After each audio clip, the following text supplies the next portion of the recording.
Back here. We got, yes, sir.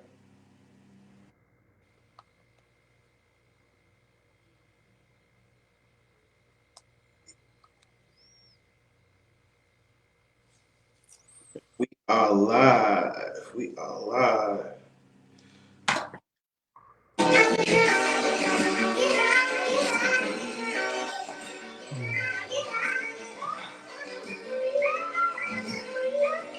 It's 420, baby. Hey!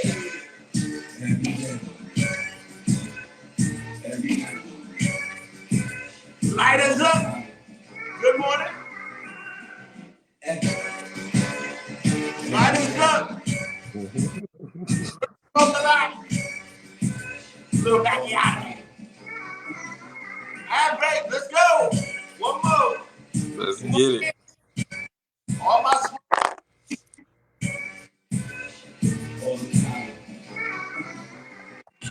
Yeah, buddy. Today is 4/24/24/20. It is an excuse.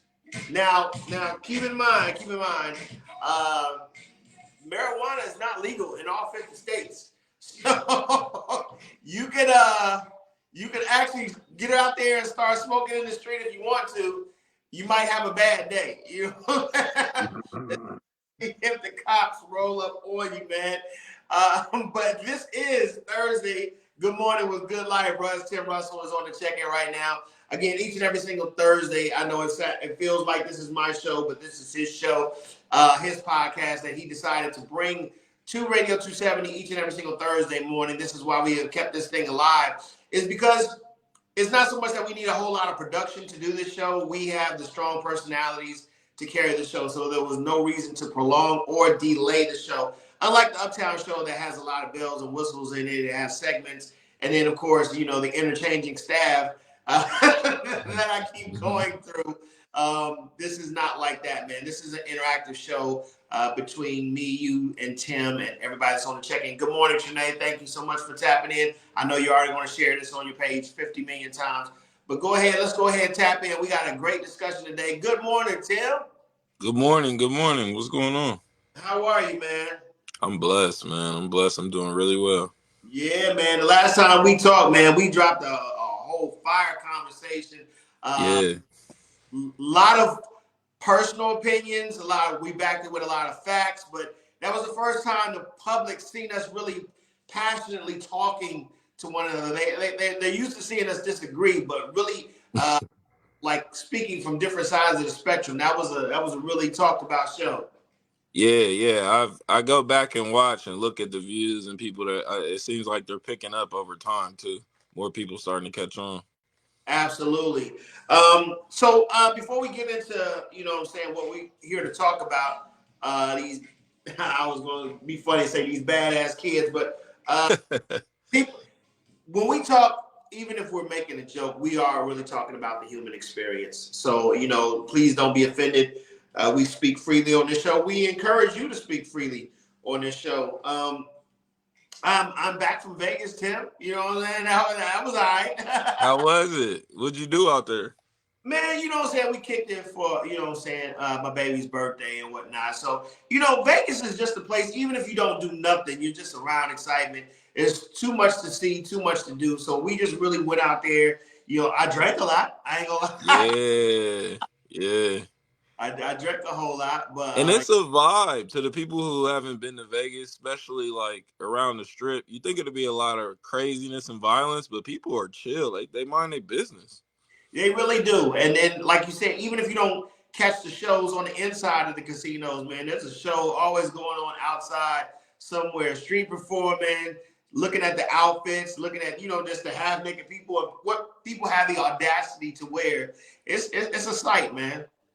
Yeah, but I think that's important, and I see so many street performers going to get their dollar, and the thing that I see that they don't have is the embarrassment. They go out there and they perform like they at the Apollo. They don't care. Well, you know, we caught an Uber, and one of the guys was from the LGBTQ community, And he did say, he said, man, when I got to Vegas, I realized I found my people. And he wasn't talking about the LGBTQ community. That's what we got instantly. He said, I found my people, which means that I can be who I choose to be. Every single day of the week, I can be whoever it is that I want to be, and it will be accepted. So anything goes out there in Vegas, bro. Yeah, I'm glad y'all did that. That's dope. Absolutely, man. So I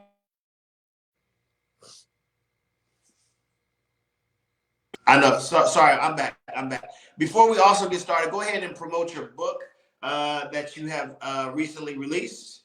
Yeah, so my latest book is called The Art of Being Still. You can find it on Amazon. I also have copies in if you're looking for that. I'm excited to start using that. And recently I finished more certification for school. So I do now what's called Reiki and color therapy.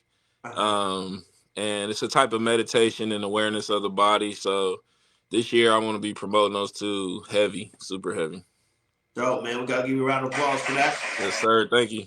Big round of applause for that. Writing a book is not easy, man. Not only, I mean, because it's more than just putting a lot of your thoughts in a binder. You know what Hmm. I'm saying? You really have, Hmm. have some references and things that are credible and things that are relatable. I mean, that's why we buy books so that people can take away something when they read our books. So I'm pretty sure you've worked hard on all of your books. Yeah, and it took a lot of life work. I tell people all the time, happiness is awareness. So we just have to be aware of who we are, what time we're in, and how we're feeling. I think the biggest part of writing a book that took away, like that I took away from was the patience. Even when I really felt like I was ready to start writing, it wasn't the right time. So I allowed myself to heal, to get to know myself better. My old coach used to tell me this all the time, KYP, like you got to know your personnel. You got to Uh, know who you're talking to. You got to know who you're addressing, who you're healing. So once I took those steps, I mean, the book pretty much wrote itself, but I realized you have to take that life journey. You need the experience, not just the words. Absolutely, man. Let's go backwards today, Yeah. just for a second. We're going to operate backwards. And the reason why we're operating backwards is because whether it's Will Smith, Kanye West, the teacher that we just witnessed this morning give an apology, I had a question before we get into, everybody, talks village until the village starts villaging. But let's talk about our actions, words, and accountability for a second. Because you're big on that. Every time I look at a comment, Tim, you are famous for saying, stand on what the fuck you say, stand on what Yeah. it you do. You don't have to apologize for everything, man. Give me your perspective on why we are so apologetic, even when we are a lot of times the victim. And I'll give you an example, Tim. Hmm. Vice President Dick Cheney shot someone, right? I mean, literally shot someone. And the guy who got shot went on TV and basically apologized for Vice President Cheney for shooting him. And I'm like, that really stunned the nation. Like, you're apologizing for getting shot? Like, who does that? You know what I'm saying? So why do you think, we are so apologetic or so quick to apologize, especially cancel culture? Yeah, I definitely think it's the fear of the punishment, the fear of what they think is going to happen. You know what I mean? And Yeah. where I think it ties into the difficult kid is shit, they pretty much have seen the worst that can happen. They've got their ass whooped with extension cord, with switches, with belts. They know they're not worried about the worst because they live that every day. You know what I mean? They're comfortable with that, so it's easier for them to act and be themselves. But man, with wisdom comes suffering. People don't get that. Like, life is hard. These lessons come at a price, and it's usually punishment. So if you're trying to avoid punishment, you probably ain't learning the lessons, or you probably not being your true self. You just trying not to get in people's way. Yeah, and the thing is that, as Chris Rock said, we have made it too easy for people to play victim. Yeah. on both sides. We've made it very easy. I mean, we have selective outrage. Now, let's go for an example. And we're talking about the incident that happened with the teacher. Yeah. It's obvious looking at the video, the child is the aggressor, right? But she quickly becomes the victim when she says, "Get off of me, get off of me." I'm like, you instigated this. You sold your wolf tickets. You got your prize. You got your, your stupid prize. Yeah. Now you wondering why you're in a damn near half Nelson on the ground, kicking, screaming, and crying. And we, as a society, make it easy for people to instantly switch on that victim switch. Yeah. I think it's because people lack empathy. You know what I mean? Like, for me, empathy is me understanding what you're going through. Right. And what we have a lot of days now is people are trying to put themselves in your shoes. They're trying to say, oh, well, if the teacher had my cell phone, I would have did the same thing she did. So she is the victim. You know what I mean? And this is about logic. Like, this is universal logic. Like, I have a certain line. You come into my space, there is no more filter. There is no more show mercy. Take it easy. There is none of that. My mercy is when you on the other side of that line. As soon as you cross this line, all those principles go out the window. Like, right. And again, we grew up a certain way. So that's how I adopted that. That's why I can understand why most people won't see things that way. Most people ain't been in a fight in their life. I get it. So for people who do fight, I know how quickly things can go left. I know how quickly things can escalate. I know how quickly one of us can get hurt, me or you. It doesn't matter who initiated it. An innocent person can get hurt. So we stay away from those things. But when I see you instigating a situation immediately with physicality, you're the problem. You're the problem. Like, y'all could have talked that out. And somebody said something important online I had to think about from our day and age. They said, look at the student's posture.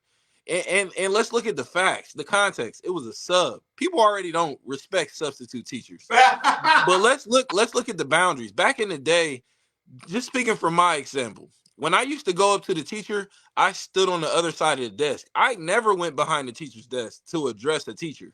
I'm standing with a certain amount of distance between me and you. I do the same thing to grown men. So they know I'm not trying to be a threat.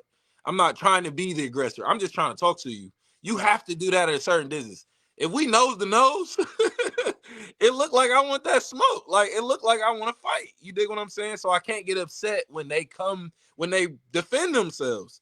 Right. Like, and yeah, let's not use age. That was a big 16-year-old girl. You dig? That if a 16-year-old boy that size put their hands on me, like, yeah, I'm gonna handle that. I'm gonna fold that kid up. I'm not gonna try to kill you. I'm not gonna fight you like I would fight a grown man, but I'm gonna subdue you. You're gonna get a headlock. you dig? Like, I'm gonna fold you up. So I understood the teacher. I understood where it was coming from, because this is a problem with black people. They think you got to sell out and damn near get killed in your place of work. I seen the comments. People were like, well, she was at work. She shouldn't. Man, you got to respect your peace. You got to respect your back. Man, don't let nobody disrespect you. I don't care if you at work, church, your marriage, your baptism. I don't care where you are. Like, you have to defend yourself. And Trey says exactly, don't even come in my personal space. Here's the thing. And I've said this on the show before. Bill Cosby, and this for some people who are still holding, Bill's past, he still gave a lot of great references in his comedy and in his lectures, right? Mm-hmm. So Bill Cosby, in one of his comedy specials, he says, babies get a pass all the time. Like, children are so truthful. Children are so innocent and truthful. He said, you take a 3-year-old baby and you tell them, hey, don't touch this cookie. You leave the room. You know what I'm saying? They're figuring out ways to get on this counter. These are 3-year-old children, 2-year-old children, figuring out ways to get on this counter to get this cookie, right? Mm-hmm. Now, you tap it or you do whatever it says. I told you, no, don't get the cookie, right? So then you go a little bit later, this 3-year-old child has made a makeshift ladder to get this cookie, okay? Now, when you get there and the kid's, hand is in the cookie jar, you say, what are you doing? And the child says, I was getting the cookie for you. And at that moment, you know that a child knows how to lie. They know the consequences of their actions. So if a 3-year-old knows the consequences of their actions, knows to lie, because if I tell the truth, I know there's a consequence that may follow.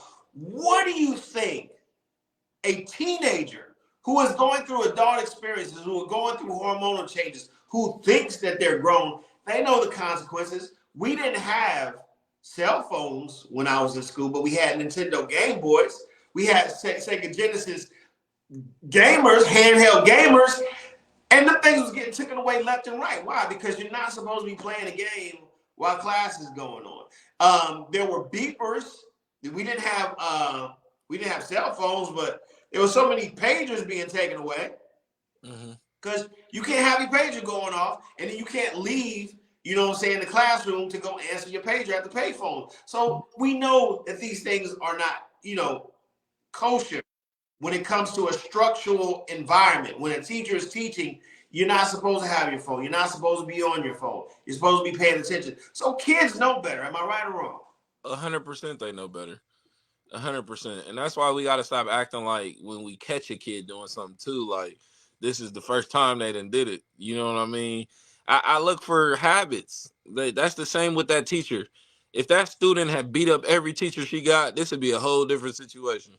She done went through half the school year, ain't put her hand on one teacher, and now you get a sub, and now we in this incident. You dig what I'm saying? Like, that's not random. Like, that's not. So for me, this applies to your post. When do you forgive someone? You know what I mean? What's the limitation? What's the statute of limitations? What's the quality of what they done? Do you feel you can forgive them? And this for me is why I don't forgive. It's because I don't know why you did what you did. I just know it doesn't make sense for me. So now I have to live my life waiting to see if you're going to do it again. I'm at the mercy of how you feel. I'm at the mercy of your emotions. And I don't know how you live your life. You could do this every third day for all I know. Right. So for me, the only thing I can pay attention to is my peace, my safety, is staying out the way, is making sure this never happens again. Because, they got the whole saying, fool me once, fool me twice nonsense. Like, this starts to become my issue the longer I enable you to do what you're doing. And sometimes the solution is cutting you off. That's my only course of action. You dig what I'm saying? So now, again, this sensitive society, they're trying to guilt people into being friends. Like, a friendship shouldn't need guilt. Like, if we're friends, we should be friends. I shouldn't have to be your friend because I'm guilty because I didn't forgive you because you stabbed me in the back 2 years ago. I want you to stop right there. People underestimate the power of walking away. Yeah. Underestimate the power of really, and like you said, if I'm not celebrated and I see that I'm just being tolerated, that's that particular point. Like, you don't give a damn about me. You know what I'm saying? So I'm exercising because I can't, like you said, we go to jail if we put our hands on people. We go to jail if we exercise our anger. You know what I'm saying? That's what I love in the movie Prison Song. White man, he gets counseling. Black man gets angry, he goes to prison. You know what I'm saying? And that's just the dynamic of the way we live. So practicing that, and people say, well, you don't forgive for that person, you forgive for yourself. Yeah, and I do what's best for myself too, and not go around that energy that doesn't respect me. You know what I'm saying? So that's I had to put a bookmark right there because people really do undervalue the power of walking away from a situation that no longer serves you. And it's all understanding. You know what I mean? Forgiveness is not the issue. This is why I hate, when society tries to make words bad words or they try to use words against us. Forgiveness is not the issue. It's the forgiveness of other people. Again, we are in this life to serve ourselves. We're not here to serve other people. It's fun and we like to do it and it gets you nice things, but that has nothing to do with your journey. It's about serving yourself. So the forgiveness is you forgiving yourself for going out to that club, even though earlier that morning you like, you know what, I shouldn't go out, but you went out anyway. You got to forgive yourself. Forgiveness for you for not stepping up in that big moment you've been preparing for your whole life, and then you get there and choke. You got to forgive you. You're human. You know what I mean? Forgiveness for not being your best self of all times, not always putting the liquor away and getting the juice. Sometimes you're going to hit the liquor bottle. Life is hard. That's grace. You got to give yourself grace. Shit. You know what I mean? Like, life ain't easy. But for as long as forgiveness, again, I always ask people, even religious people, from a logical standpoint, think about the people in your life that are constantly asking for forgiveness. Is it the people that do you right, or is it people that do you wrong? Yes. That's my argument. If everyone in your life constantly needed forgiveness, yes, forgiveness will be a good thing. If it's only specific people, they need you to forgive them for what they're doing to you. Why didn't they just not do it to you? Why is that never the topic of conversation? You could have just said no. I say no when it comes to them. If somebody came and offered me some money to snake my mans, I'm gonna say no. I wouldn't even have to think about it. Right. If they got a pause in that situation, we should not be friends. It doesn't matter how many times I forgive you. It doesn't matter how many times you tell me I'm handsome or nice or talented. That's irrelevant. Why do you feel it's okay to keep stabbing me in the back? Let's talk about that. Right. And how often do we have those conversations? And you know, So are we really friends, or is this an obligation? Because we don't want to walk away from each other. That sounds like detachment issues. yeah. And one thing that I heard that was so profound today was people are confusing apology over accountability. Right? Yes. And apology is basically asking for a pardon. You are asking for a pardon, but that doesn't necessarily mean that that's going to affect the other person one way or the other. It's the other person that has to accept your apology and be willing to forgive. But accountability, which means that is saying that I fucked up, I was wrong, and I'm willing to accept any consequence that comes with that. You know what I'm saying? And that's the difference. Yeah. Is that, you know, when you look at people and you can tell that they're apologizing because they don't want to feel the weight of that person's anger, or they don't want to feel the guilt of what they've done, they will apologize, hopefully, like you said, that things will smooth over and, you know, things can resume back to normal and things. But when you've hurt someone, you've actually, you know what I'm saying, you've terrorized them. And what do we do in a terror situation? You have that PTSD, you have that they can do it, you have that paranoia. You did it to me once, you can do it again. And people really need to understand, when it comes to human nature, that is your character. People want this halo effect on people. When you see that person snap real quick, that's that person's true character. Everything is a facade. You know what I'm saying? Oh, he was such a nice person. I can't believe that he snapped. I can't believe that that girl cussed this person out. No, that's your child's. When you see them texts, like, you know what I'm saying, they cussing all in the text, or they cussing the teacher out, that's the child's real nature. You know what I'm saying? Not the picture that they paint in front of mom and dad, but people don't realize that. Yeah, and it's because they're only worried about themselves. That's the irony. They want all this forgiveness, but they're living a selfish lifestyle. And I'll give you two instances. I'll put myself in this situation. I'm sure it may apply to you as well. When my homies or someone I care about does something I don't like, or they make a mistake, you know what I mean? I'm never looking for the apology. Like a old school saying I heard was the best apologies change behavior.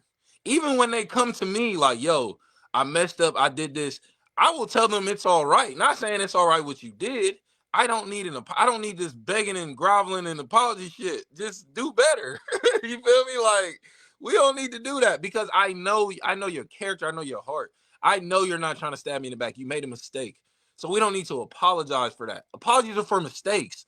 Me and you walk into the same place and you don't see me coming and you step on my foot. You say sorry. Yeah, thank you. Thank you for saying sorry. That's an appropriate apology. Right. You slept with my wife. Don't apologize for that. You ain't sorry for that. You sorry you got caught. You ain't sorry for that. So that's what I'm saying. Don't bullshit me through these fucking apologies, because you're apologizing so I can take my guard down. That's why you saying sorry.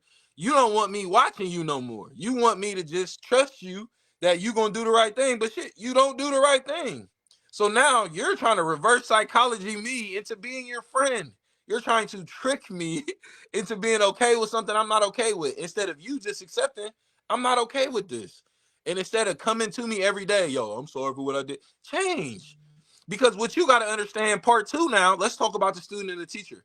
Your apology doesn't change shit because my life stays the same.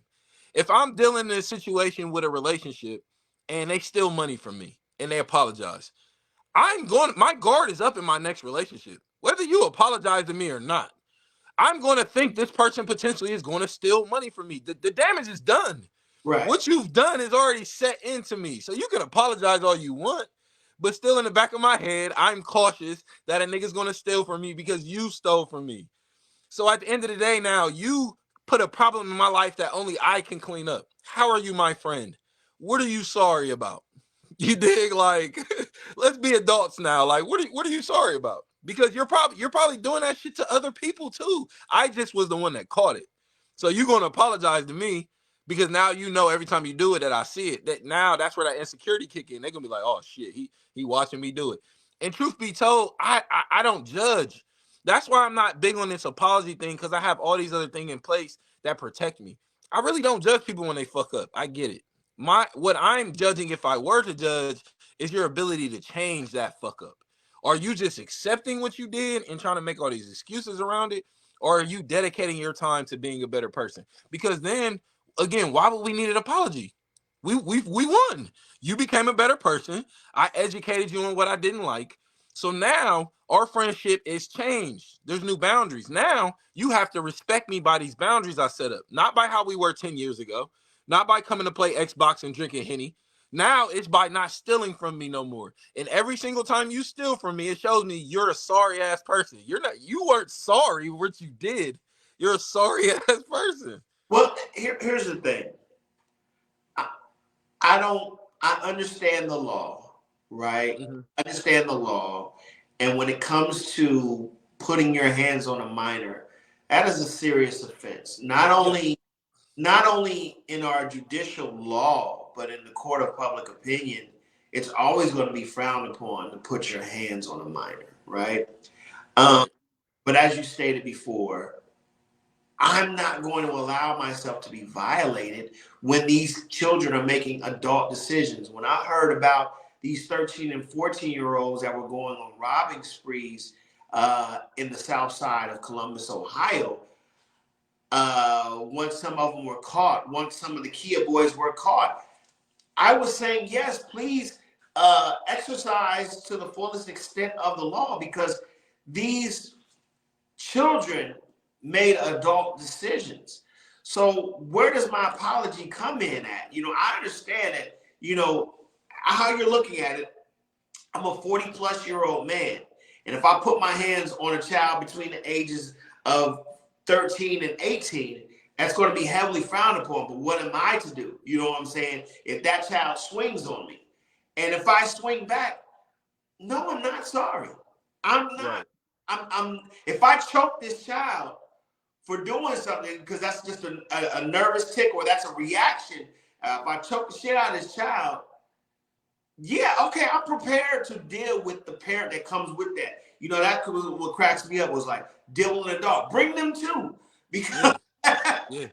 at the end of the day, you violate me, you're going to get this same work. You're going to get this same treatment. You know what I'm saying? But at the end of the day, we don't understand, we underestimate. I got to make it home. That's my mentality. Now, that's an extreme thought.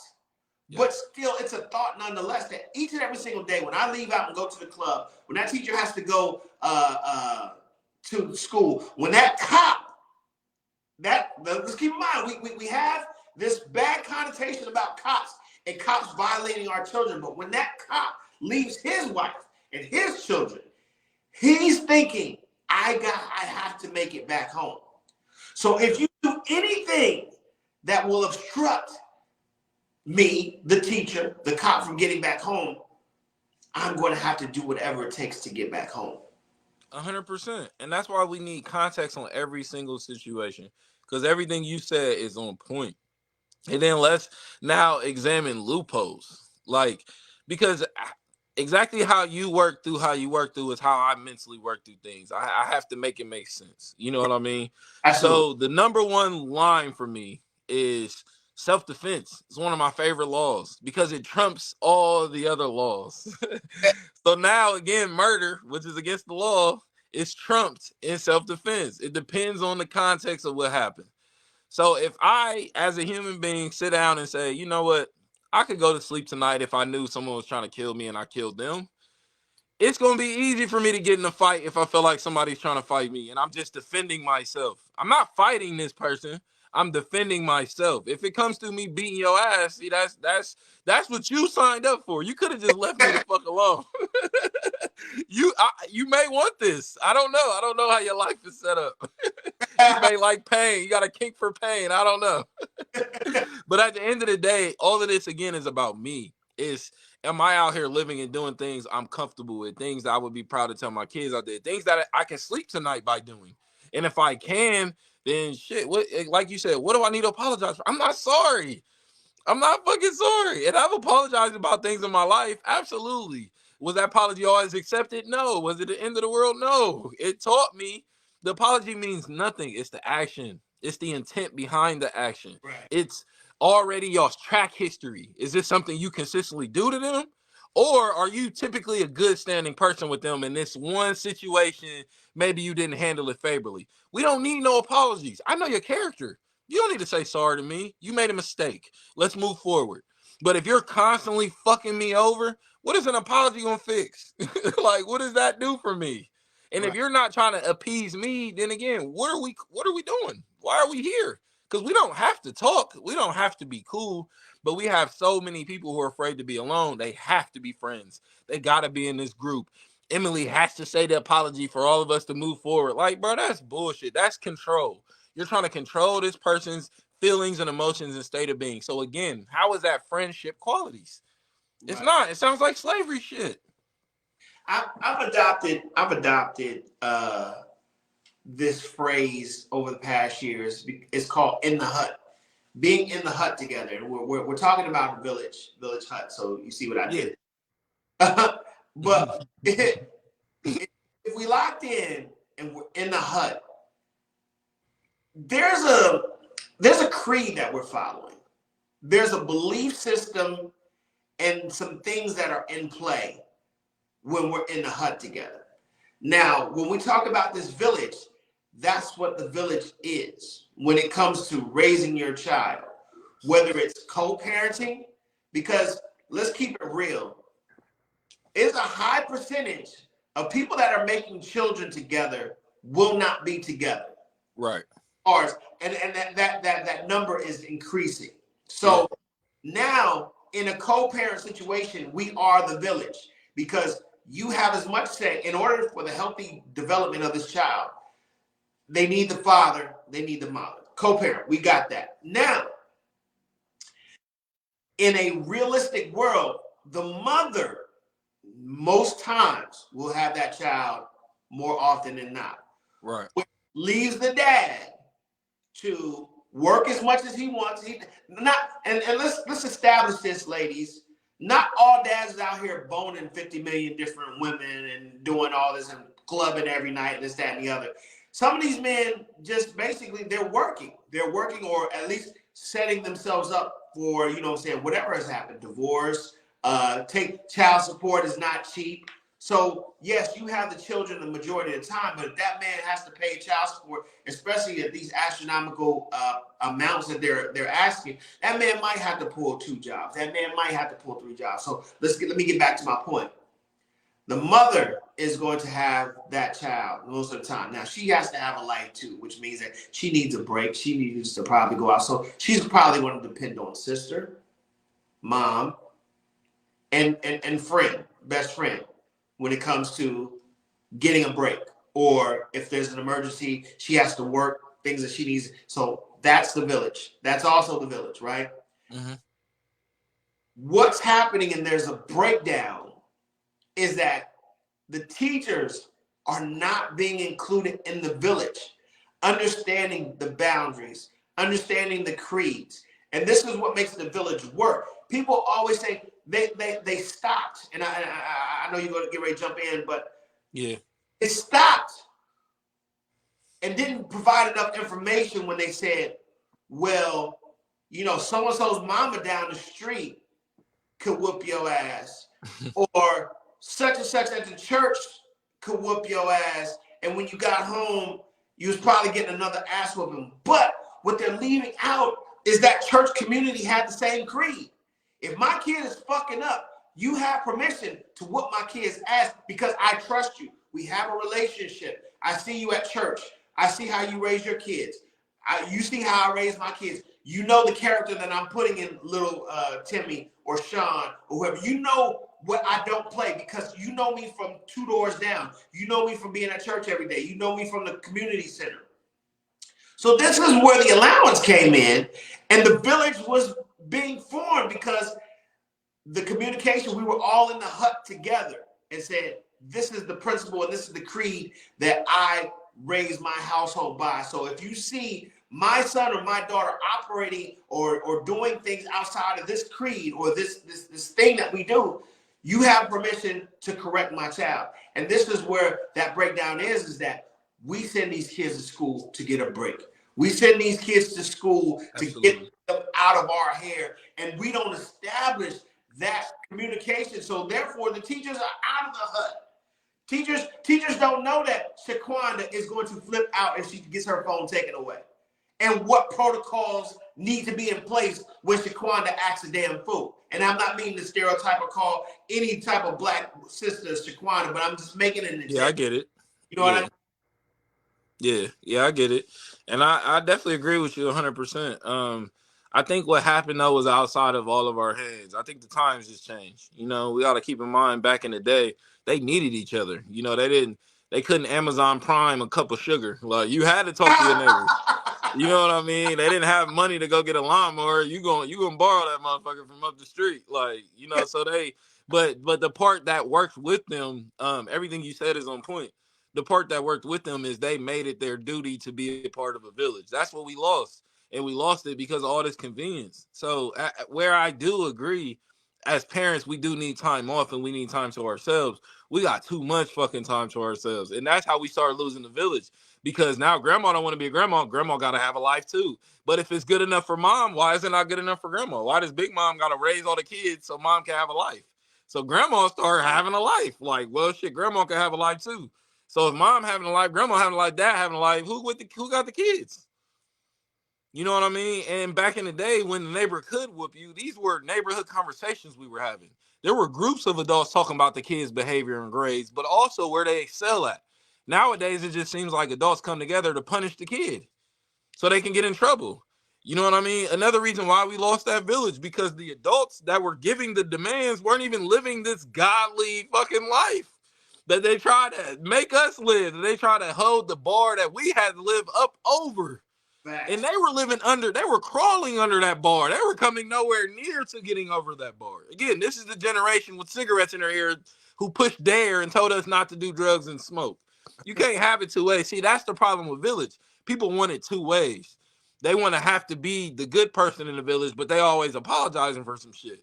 They want to be the person who their village has all the resources, but they always got to borrow all the resources. They want everyone's kid to be upstanding citizens while your kid's allowed to fight teachers. That's a problem. If we're going to have a standard, everyone has to be held to that standard. If it's going to be 10 toes, everybody got to stay 10 toes on what they're saying, what they eat, what they put into the community. So if you're just putting rap music and drugs in the community, don't act like you're a part of this community that you're trying to help it excel. You're just living for yourself. So that's the issue, is so many people going for self. And then when that doesn't work out, they're like, oh, let's try this community thing. Nah, that got to be the first step. You can't react and then start working together. You got to build an ecosystem that we work together. We don't have that this day and age. Everyone is in their house to themselves. I don't even really see neighbors speaking anymore to each other. Maybe a wave.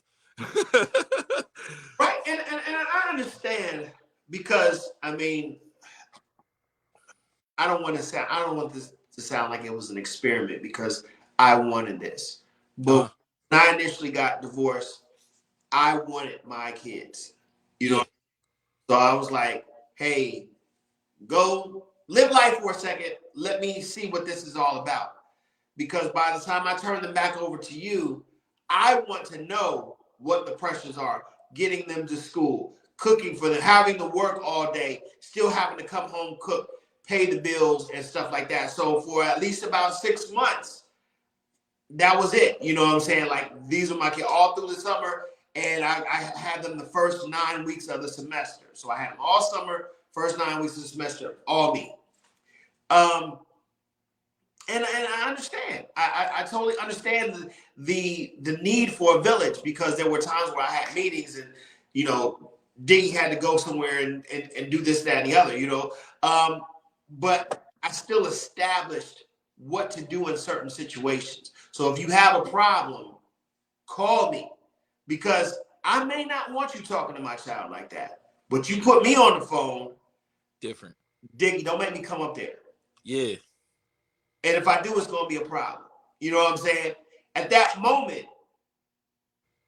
it's handled, right? Yeah. And that's what a lot of times is that I don't care if you are a mom figure or if you do know how to handle yourself accordingly. That one bit of communication, if you had to have that child's mom's number, if you had to have that child or child's father's number, it was like, hey, I have a situation here. I've told this child several times, put this phone away. It's not happening, da da da da da. What should we do in this situation? 9 times out of 10, that phone would have been handed over. Hey, cut the shit. Yeah. Boom. Problem solved. And that what you just spoke on, that is the answer. That is the key. The thing that I feel keeps us away is security. People are not secure with their position in the village. And that's usually why the village falls. I can't speak for every man's situation, but I really starting to understand the plight more and more of black men, especially when I say it's a lose-lose situation. Because everything you described, I was a part of as well with a couple of my kids, especially when they were younger. So bringing the kids in, I'm like, oh, this is going to be a new experience. I get to raise the kids, whoop-de-whoop, you know what I'm saying? It's everyone wins. Right. But then I start running into the issue with the mom. I start running into a competition issue or feeling like I'm trying to take your plate. You know what I mean? And that's not the case. That's not the case. Black men want to figure out who they are as fathers. We don't have a guide or a handbook. We don't have some old man like, yeah, do this and tell your kid that. We don't know. We're all trying to figure it out. So the best way to know is dealing with your kids, is being around your kids. But now I'm starting to run into a lot of women. Again, this is my experience, to where they feel in their hearts the only thing they have is being a mother. So if I take that away, if dad is the one the kids go to, if dad's the ones who can get the kids to sit down and go to take a nap and eat, who am I? So now it seems like we're at odds. You know what I mean? It seems like we're against each other.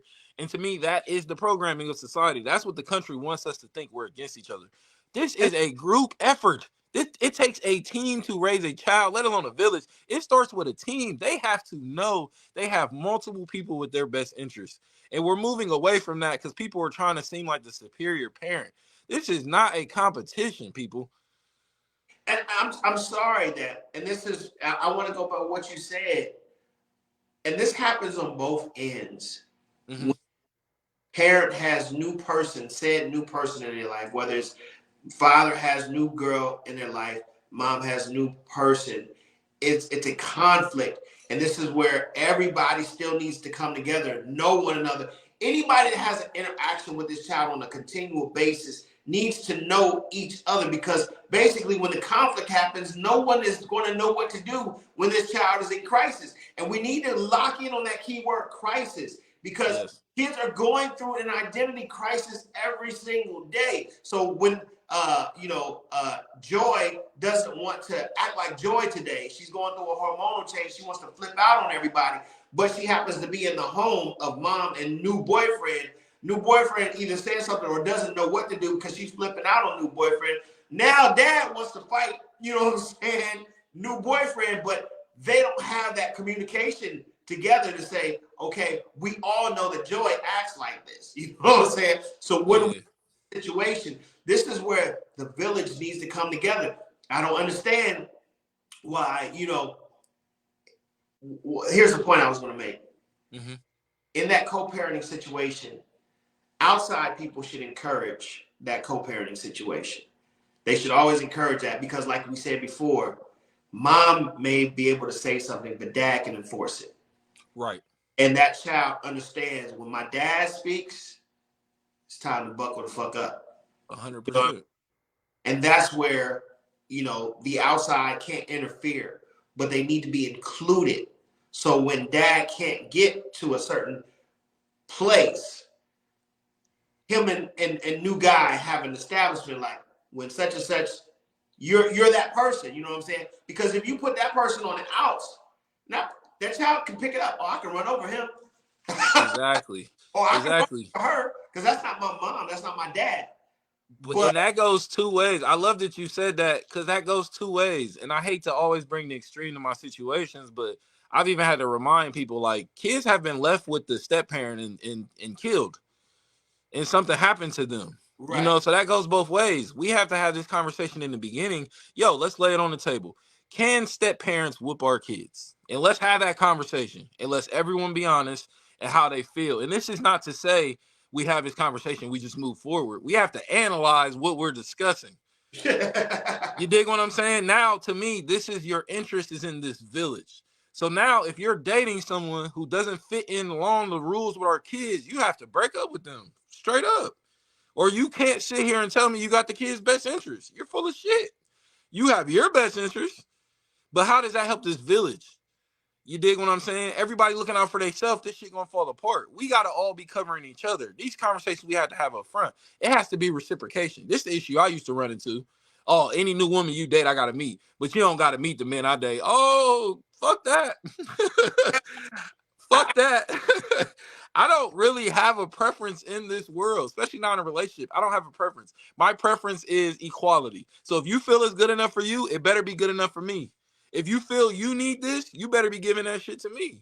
And that's that respect. If you want to talk to my people, all your people should have already been on the phone with me. We should have already been on three-way because this is something you want. So you have to show me you want this and you're willing to keep it up. But the issue is, again, in this new sensitive world, people are really good at receiving and hate having to give. They hate having to show you that they love you and that they're your friend and that this is a healthy co-parent. But they expect you to live that shit. They expect you to show them every single day. So how is this about the kid? Hey, Sinead, thank you for putting in the input. Hello, everyone watching. You're more than welcome to give your input. Good morning, Walisha Whipple. Good morning, Tata. Good morning, A. Michelle Coleman. Good morning. Good morning. Good morning. Good morning. We are having. We in here this morning. We in here. We are in here. The numbers are rising. Thank you so much, Sinead. So I want to pose that question: is that how do we invite and how do we pick our village?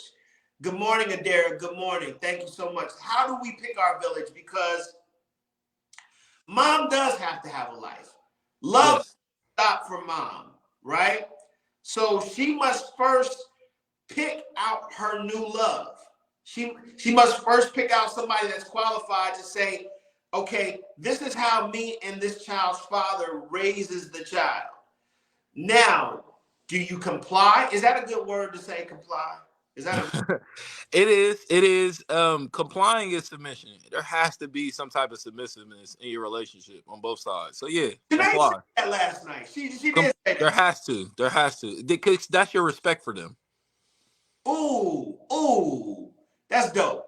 Yeah, That, and we got to start making each other show that respect. Too many times we can just say it and move on with life. Nah, let's show that. so A. Michelle said they have to be qualified. So what does qualified look like when you already have established? So this is new said person. We're going to get back to teachers and we're going to get back to the extended village in a minute. But let's talk about the immediate village. Co-parenting, that's you and this man brought this child in the world. That's how it genetically works, right? Yeah. So now you and said man or said woman are no longer together. You both have new people in your life. This is part of the new village because now when they're with us, they're around me. How do I get qualified? How does new said person get qualified to say we're all a good fit? Because at this point, there's 4 people, Tim, that it has nothing to do with. It has something to do with this child. How do we form the village? I feel like we have to identify first what we bring to the table and what's missing. And then lastly, most importantly, there has to be respect. You know what I mean? I'll give an example. I'm sure you've seen there's hella movies like this. There's mom and dad, they get divorced. The movie I'm thinking of, dad is a cop. Dad's a cop. He doesn't make much money. The new wife married a new husband, he makes a lot of money. So the new husband is going to pay for the daughter's wedding. The dad wants to do that. That's something dads want to do with their daughters. You dig what I'm saying? So he can't, for whatever reason, he can't. He's a cop. So the new guy, he goes to pay for it. Everything's cool. When they all get together, the new guy's constantly trying to throw it in dad's face. He's Ooh. trying to make jokes about how much money dad makes, and you can't even take care of your daughter and wife. That's unacceptable to me. You're not playing your role. You don't fit. Yeah, you bring the money, something that could have helped this aspect, but we still need respect. The dad does not get looked at any less because he makes any less money, because you actually live in the home now with the child. So there has to be an understanding. And then for me, I look for the person you're dating that immediately has the best interest of our child. They're coming in saying things like, I don't want to be the parent. I don't want to take control. I want to help in areas where I can fit in. They want to talk to me. They're looking at they're upset with the woman. Like, yo, why ain't me and him sat down yet? These are good green flags. These are things I'm looking for. Someone who's over there talking that child support shit, red flag. Someone who's over there trying to, pull on the dad's insecurities, pull on the dad's shortcomings. Oh, he's not around enough. I see he got his other kid do that. Red flag. They're causing separation. We have to have people who are talking that community stuff. They live in that community stuff. They have a history of being a part of a community. I see a lot of these dudes nowadays who don't have any kids. They're just jumping with mothers with kids because they think they can come play dad and control the situation. They think they can be the man in the house just by being a man in the house. It don't work like that. There's already a foundation here. You need to be asking about that foundation. How can I help this? Not, okay, we need to scrap you and baby dad's plan and we need to come up with our own plan. That's a red flag to me. I'm sorry. Like, I think everyone needs to have a voice. They don't have an equal voice, but in the beginning, when everyone has a voice, a little more trust is built in there. When we're immediately trying to silence people or tell people their opinions don't matter or say, well, he ain't paid child support, he shouldn't be able to pick her, that's a problem. I don't feel like that person is trying to work together. I feel like they're just trying to work for themselves. So we wish that we could vet our co-creators. We wish we could vet them all the time, and a lot of times we don't. We're not successful. We are procreating with people who have trauma. We are procreating with people who are toxic. Yep. We're procreating with just people who have issues. So by the time the child gets here, you could be dealing with a problematic baby mama drama or baby daddy drama. So how do we maybe, I forged a relationship with this person, but her child's father is not, saying it may be problematic, or in reverse, you forge a relationship with this man, but now baby mama is problematic. How do you deal with that? To me, humbly speaking, there's no situation. We could be friends. Like, I can't date you. And that's why I've told women this. I will tell them this till I'm blue in the face. I can't date you till you sort your shit out. Like, because I'm bringing more problem in. How am I being a solution? By coming in here while you two are on the outs and you two arguing, fighting. You don't even know what you're doing with the kid, no schedule. How can I help anything? I'm just making more of a mess because now I've become the focus. Now that person go, oh, well, you doing all this because such and such around, and I know he around my kids. How is that helping y'all? And now this is where the extent most of these men start to become violent and physical. They start to do pop-ups at the house. And I'm a cautious, I done seen a lot. You ain't gonna be popping up in no house I'm staying around. Like, I'm gonna retaliate. Straight up. Right. I'm going to retaliate, dog. Right. So again, now we had this conversation before. When is it okay for the woman to squash all this shit versus when are they keeping it going? You dig what I'm saying? And it's because we have to be humble enough to say, you know what, right now, dating's not for me. I'm not at that point in my life. I don't know what school my kid's going to next semester. Maybe I shouldn't be worried about who I'm dating.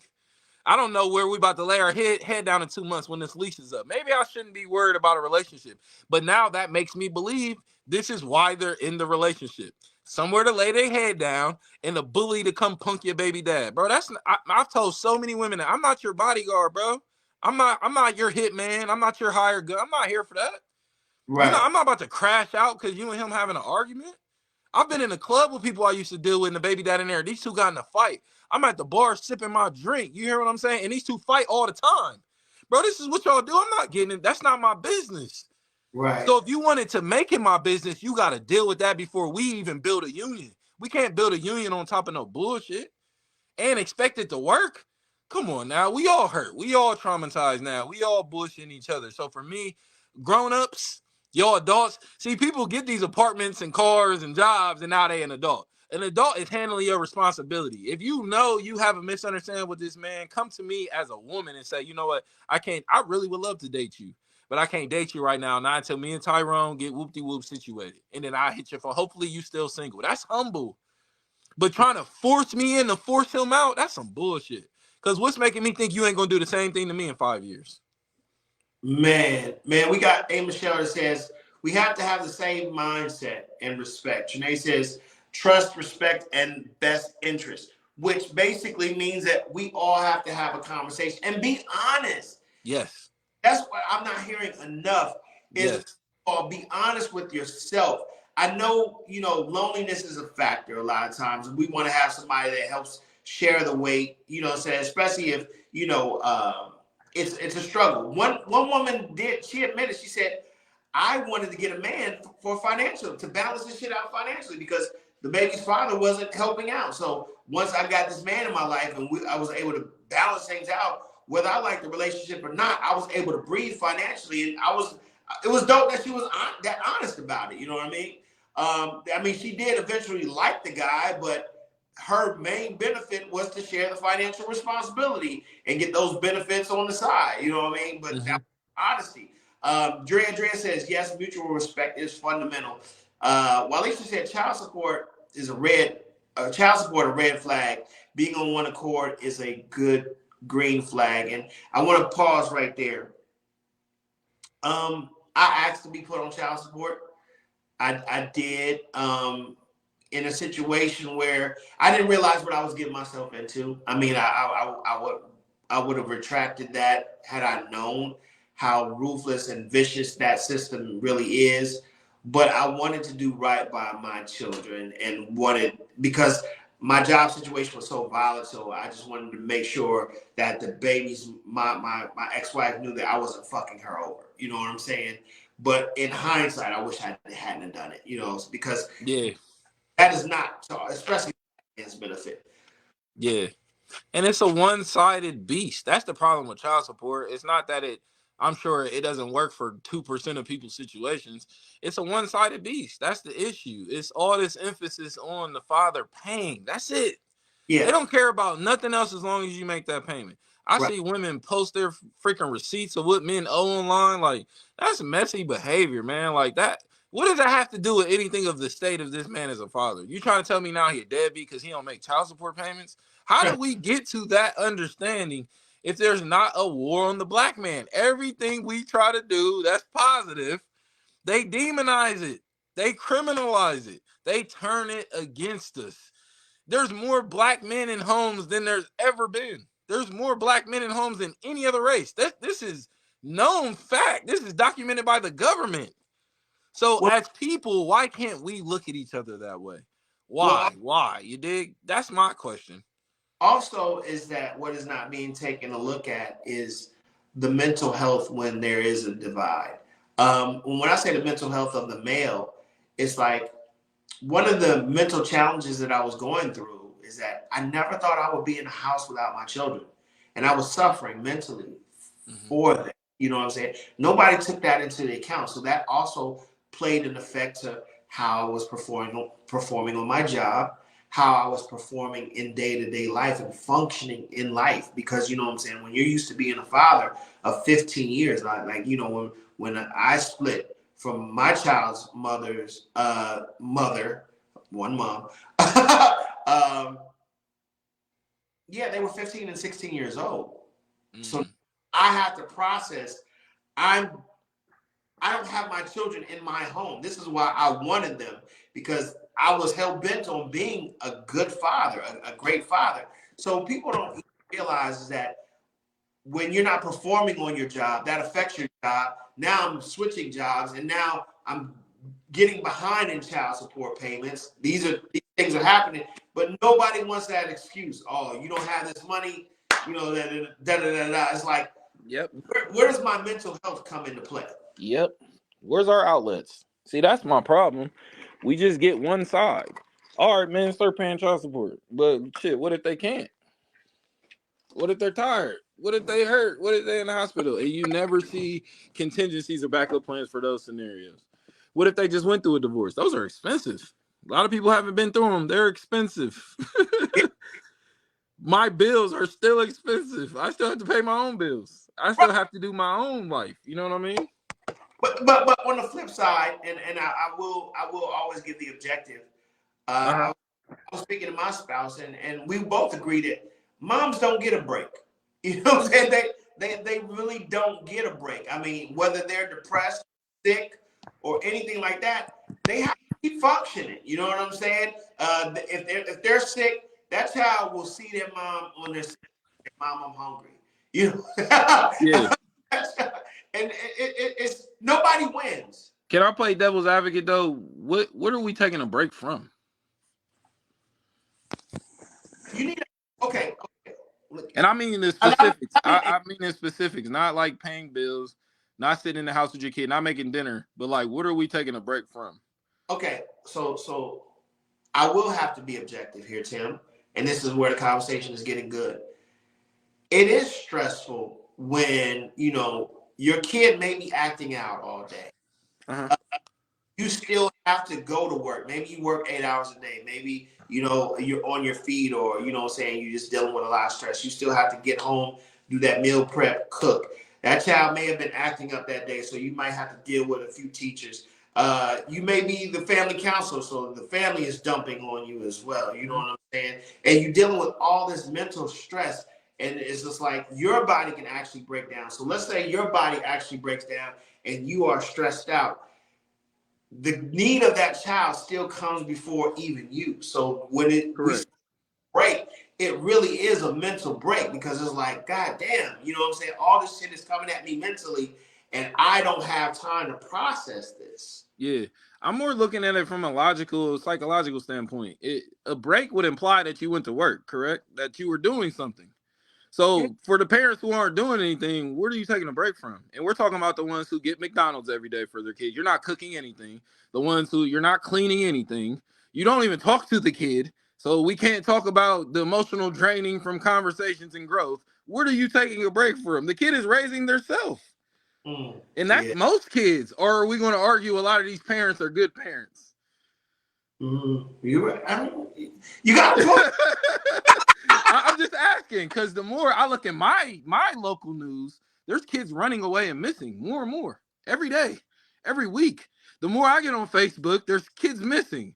There's kids shooting at each other. There's kids out here selling drugs, out here living on their own. So where are all these parents that are taking all these breaks from all this work that they're doing? What work are they doing? Paying bills, putting a roof over their head? Is that what we're still deeming as parenting? Because the actual active parents, a break is already built in. There's times where my kids were kept away from me as a father. That's a break. Should I be happy or grateful for that? And I wanted my kids during that time. So how can I empathize with someone who I can tell they're trying to get away from their kid? They either dropping them off at grandma's, they at camp, they at sport, they're at school. When are you with your kid to take a break from them? What are they doing that's so draining that you can still go to the club 3 times a weekend and you don't need a break from that? You don't need a break from the drugs or the liquor, but you need a break from your kid? That's starting to seem like you don't want to be around them. See, that's a different conversation. But if we're not having conversations about truth, how do we get to the truth? How does anything fix or grow if everyone's lying about what's going on? How is their kids in school fighting teachers, but they got the best parents at home who's intended to them and cooking and cleaning and giving them all their love and attention, so now they need a break in Miami for a week? But let's go ask that kid how much you've actually seen your parent in the last 2 months. How many times they've actually talked to you. So what are they taking a break from? That's what I'm asking. I won't say that you don't have a point. I really don't. The job parent is very stressful. You know what I'm saying? Absolutely it is. But we signed up for this when we laid down and start having sex with each other unprotected. So again, this is life. We're complaining about things we put into our lives. We're complaining about things that we set up for ourselves. When there's a bunch of people out here without kids who weren't laying down, and they made that choice because they didn't want to have kids. They knew they couldn't be responsible of a whole nother human being. They wanted to go to Tibet for a year. So now we got people who had kids 10 years ago and they feel left out. Everyone's trying to be equal. That's what's wrong with the world. Well, I know that person doesn't have kids and they're free to travel, but I have 5 kids. Why can't I travel? Because you have 5 kids. Because your life is not set up like that, no way. So if you're still trying to live a no kid life with 5 kids, you're the problem. Why would I give you a break for that? You haven't started living your life yet. Tell me the last thing you taught your kids. Tell me what you do for them on a weekly basis, and then we'll start figuring out if people are qualified to take a break or not. That's what we need to do. And here's a lot of the root of things, and I don't want to sound like the old man in the conversation. I want to read Walisha's. Trinae said Delane referring to active mothers. Tim is referring to bad mothers. Walisha is saying many haven't connected with the child and tied in the loss of relationship with partner to disconnect with children. That's true. But let me go back for a second. Yeah. When MTV came out with the show 16 and Pregnant, I said, and I was a young guy then. I said, well, this is going to be a problem. This is going to be a huge problem. I mean, teenage pregnancy is nothing new. It's just been going on since the 60s, 70s, 80s. So teenage pregnancy is nothing new, but to actually have it on TV and glorify it and make it a culture, one where it was like a pack of 6 to 8 girls that said that they were going to get pregnant at the same time before they graduated high school, and they took a picture of all their pregnant bellies together. And I said, man, this is going to be a serious problem. And the culture is still growing like an epidemic that it's cute to be a teenager and pregnant. Let's throw away the whole, I got to live my life for a second. You're not mentally equipped to handle the responsibility and the stress of raising this child. I don't care how grown you act. I mean, because, people think because they can have sex that they're ready and have that mentality.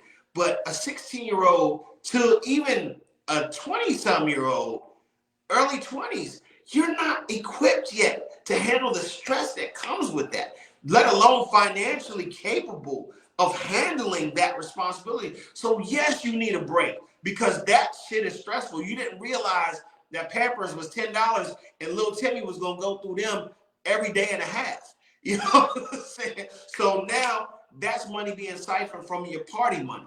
That's money being siphoned from, the basic things that you need to live, because little Timmy need formula, little Timmy need Pampers, little Timmy need this, that, and the other.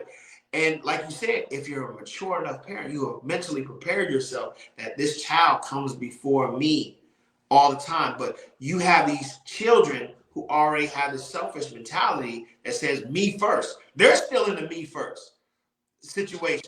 Naturally, they can't shut that selfishness off. But here's a baby who is naturally selfish and saying, oh, it's all about me. They don't have that shut off switch. This is the problem. So therefore, as you said, there is no village because mom is not even, how, remember when we used to, play kickball or basketball, you pick teams. Mom is not correctly picking people to be on the team. Right. She's just like passing the box. She's passing the rock to whoever. Open. Whoever's going to give me a break from this child, I'm going to get this break. You know what I'm saying? So therefore, the kid don't know where to get guidance from. Hell, I'm with Uncle so-and-so who drink all the time. Now I'm with cousins so who, what I'm saying? Can't keep their hands to themselves. Who fight all the time. Now I'm getting all this shit. So by the time I'm 15 or 16, I don't know how to control my fucking emotions because I've been passed off 50 million times and I don't know where the guidance is supposed to come from. So was the break worth it? Did the break help the kid is what I'm asking. Because again, we're talking about parenting. And then we're saying the mom needs a kid, but the break is excluding the kid. Because what is happening to them while you're taking a break? If you're the only one they got, where do they go when you take a break? So how can you tell me you got the best interest of a kid when you're literally putting them in the bullshit for your well-being? That's my issue. And let's, again, talk about the facts. This ain't about good or bad mothers. Let's talk about the facts. I don't know too many good mothers who don't have any support system that you'll see on Facebook complaining about a deadbeat dad. Most of the people that are complaining about Facebook family online or deadbeat dads have that deadbeat dad in their life, or they have a family in their life. They're just not a good family. How many times do you see a woman who's in school with a job with just her kids complaining on social media about her situation? Let's be honest. Right. These good mothers ain't complaining about their situation. They're being a good mother. The people who are complaining are the bums. They only have a voice because everyone keep listening, because everyone's so sensitive. Oh, well, she's a mother. Mothering's hard. Parenting's hard. The fuck? So when do we get a break from, if this logic made any sense, when do we get a break from child support then? Because that's a part of parenting. That's stressful. That's emotional. That costs money. So if we need breaks, why don't dads get a break? See, this is our issue now in the home. Everything we advocate is for the woman. But none of these things do we ever say, oh man, the man needs a break. And let's not say the men aren't in the home. That's bullshit. We definitely are in the home. We definitely have our children. When do we say we need a break? That's my argument. So why is it good enough for them, but it can't be good enough for us? This is what's dividing the home. They want all of these things that don't feed us. It just feeds you. So go do that by yourself. But stop trying to come in a village and be selfish. That's the fucking problem. Parenting is hard. What newsflash? Welcome to the world. Parenting is hard. Just like school is hard, just like relationships are hard, just like healing is hard. There is no easy way out. So as long as we're looking for an easy way out, we're going to fail, like we've been doing miserably. We've been failing each other. It's because everyone wants convenience. Everyone wants to just press a button and then their kids raised. Heck, that's not life. So let's go back to what you said last hour. When is it time to hold yourself accountable, and when do you give yourself grace? Because that was a big word that you said in the last hour, is that, you know, we don't come equipped with everything. We deal with a lot of trauma personally. Yes. We have to give ourselves grace. So when does that young dad or that young mom, when should they give themselves grace? Because they did make a mistake. They didn't plan They didn't know that all the stress. They just wanted to have sex. Let's put this on the table. They wanted to have sex. Now this is a byproduct of you having sex. Now you brought a child into the world. Where do they hold themselves accountable, and where do they give themselves grace? You hold yourself accountable when you're not doing the work. You give yourself grace when you've done the work. This isn't for other people to be gauging what type of parent you are. Your kids know what type of parent you are. So we're trying to validate our parenting through other people. That's the problem. You give yourself grace when you've actually done the job, and you do the job when you're exhausted and you have no reward. And then now your kids give you grace, because you'll spend 2 years wondering if you're a good parent, and a kid will just come up to you, you know what? Thanks, Dad. You're the best dad I have. There's your grace. That's all it is. But we're looking for a freaking certificate. We're looking for a medal for being a parent. You want a cookie for something you're supposed to do? You want a break from a job? You ain't even working overtime, man. You barely show up for work. And do these people not live their life that way? They go to work and want to take a break. The first hour they done got to work. Bro, you ain't did nothing yet. So there is no grace now here. At the end of the day, there's only accountability to be had. You got to hold yourself accountable. The thing that you're asking for out of the world, you're not putting back into. You want better kids in the world that don't hit their teacher. Go raise your kid. You don't even pay attention to your kid. You can't even tell me what they're afraid of or what they want to be when they get older. But you need a break from them? You can't even tell me their favorite food or who their favorite friends are or what their favorite movie is, but you need a break from them? You don't even know your kid, bro. And we live in a world too. There's a lot of just pacified kids. Pacified kids is, let me buy you whatever you want. Let me stick you on TV. Let me let you do whatever you want so that you'll like me. You know what I'm saying? And when you deal with a lot of pacified kids, this is where the entitlement comes into play. You know what I'm saying? It's like the world owes me something because my mom and dad gave me everything, and I never had to earn anything. I was just giving it. You know what I'm saying? So how do we deal with this pacified generation? Is because the headphones is going to entertain them kids 8 hours out of the day. Scrolling is going to entertain them kids 8 or 9 hours out of the day. Sending them to friends' house, this, that, and the other is going to entertain them 3 to 4 hours out of the day. When do we impart the development of our kids? Where does that come into play? I think we have to start living their life with them. There's always a struggle between the oldest generation and the newest generation in every time period of the world. And there's an issue because there's a lack of understanding. So I see it with a lot of older people. You know, I don't mess around with all that technology and the phones, but these kids do. So if you want to meet someone, sometimes you got to meet them on their terms. Sometimes you got to get to like something that you openly see they like, instead of sitting around talking about shit about tablets every day, because they do tablets. So what part of them does not think you're talking shit about them? That's the fucking problem. People don't want to experience things for themselves, so they try to discredit it when other people do it. They try to downplay it. They try to talk about it like it doesn't mean anything. But guess how important their shit is when it's time to talk about what they've done all day. That's the issue. We're not trying to get to understand the people who are about to take over the world. Because once we get older, they're going to be the ones running these companies and president doing all that shit. So we have to start adopting how they see the world, and we don't. We think, I'm going to buy you some Jordans, I'm a good parent. I was in the house with you for 11 hours. I'm a good parent. What? Where? When has that ever been being a good parent? We're talking about being an active parent. We're talking about you show up to the school. You show up to pick the kid up. You know, you can take them out on a date. Y'all can have a conversation. And you got to be able to know what they like to have a conversation with them. So a lot of these kids don't get talked to because the things they like to do, the older people aren't into. The anime, the phones, the tablets, the laptops. I hear people talk shit about that all day, and then in the same breath and say, yeah, I'm a good parent though. Where, Sway?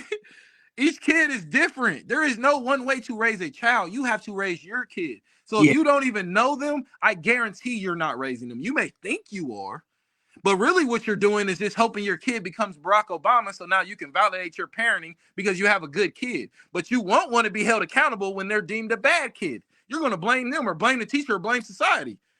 So it's your fault when they're lit, even though you don't fuck with them. But it's not your fault when they're traumatized because you don't fuck with them. Make it make sense.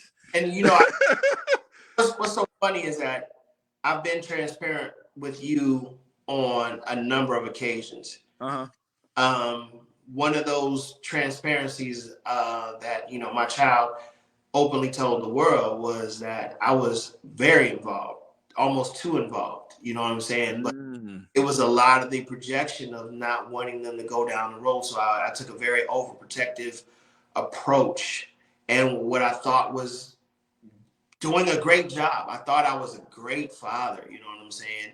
And I just saw a lot of the breakdowns. But what, like you said, what would always like pierce me in my heart is an absentee father, or, you know what I'm saying, a father who just wasn't putting in the work like I was, that their kid adored them.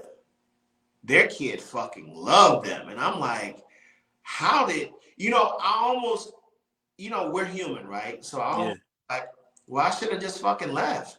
You know what I'm saying? If I had known that this, but like you said, Tim, you've corrected me. I was looking for a reward. For some shit I was supposed to do. You know what I'm saying? And the routes that I chose to go, you don't know where this thing goes or where this road goes. So if you're looking for a reward, you're going to be disappointed every time, because like you said on the show, the things that I try to impart on my kid, it might not hit them for 20 years. Oh, this is what dad was doing. And then the appreciation might come in then. You know what I'm saying? Who knows, this kid that is loving their absentee father or their deadbeat father, they're just seeking some sort of desperate love to say, I need something from you and I'll take anything. But maybe 20 years down the line, they will be like, man, fuck you. You know, you just never know how this thing is going to play out. And your situation, to me, is love. You know, it just goes to show we can't expect a reward. And it's not to say you won't get one. It means the reward is not going to look like what you think it looks like. This is where, in this situation, this is an opportunity for you to give yourself grace. Because the grace came when we did the podcast episode. Because that could have never happened if you were absent. We would have never done this. So the grace came, like you said, years later. It came through that conversation. It came through now you realizing, yes, I'm older. Yes, I'm the parent. But I might have been wrong. And I might be wrong again. But what you now know as your parent is I'm going to be here, right? I'm here, ain't I? You see me? I'm here. So I'm sending you a message I could have never told you. I had to show you. So you showed them. That's good parenting. Worried about if you're being a good parent or not, that's good parenting. Good parenting ain't cooking for them every day and saying what they want to hear and showing up for them. Good parenting is getting up and going to work every day when you can't even tell me why you do it or what you're getting out of it. I see that question on social media all the time. What's the benefit of being a step parent? Hell, what's the benefit of being any parent? You're going to put all this lesson and game into this kid who's going to run off with this other family and create their own family. What's the benefit for any parent other than I know I did a good job? And Other than when me and my kid now, they 25 and we at the bar together, these laughs are genuine. These laughs are, yo, we made it out, didn't we? We almost didn't make. These laughs are real. That's what I want. That's, to me, is being a good father. But at the end of the day, I'm going to be raising my kids as long as I'm walking this earth. They will always be my kids. They will always be my babies. They will always need me and I will always be there. See, that's being a good father, not till they're 18. If you even had that type of mindset, bro, you haven't begun to parent yet. You know what I mean? Let's pick a bookmark right there, and I'll go on record to say that again. I want to echo you. There is no benefit. There is zero benefit to being a step parent. Zero. If there, I'll say it one more time. There is zero benefit to being a step parent. Okay, there has to be something that overrides that zero benefit. And that is basically you came together with the love of this person. You know what I'm saying? And you accepted everything that came along with this person. Again, like you said, what you need from that person may not come for years later, but everything is an investment.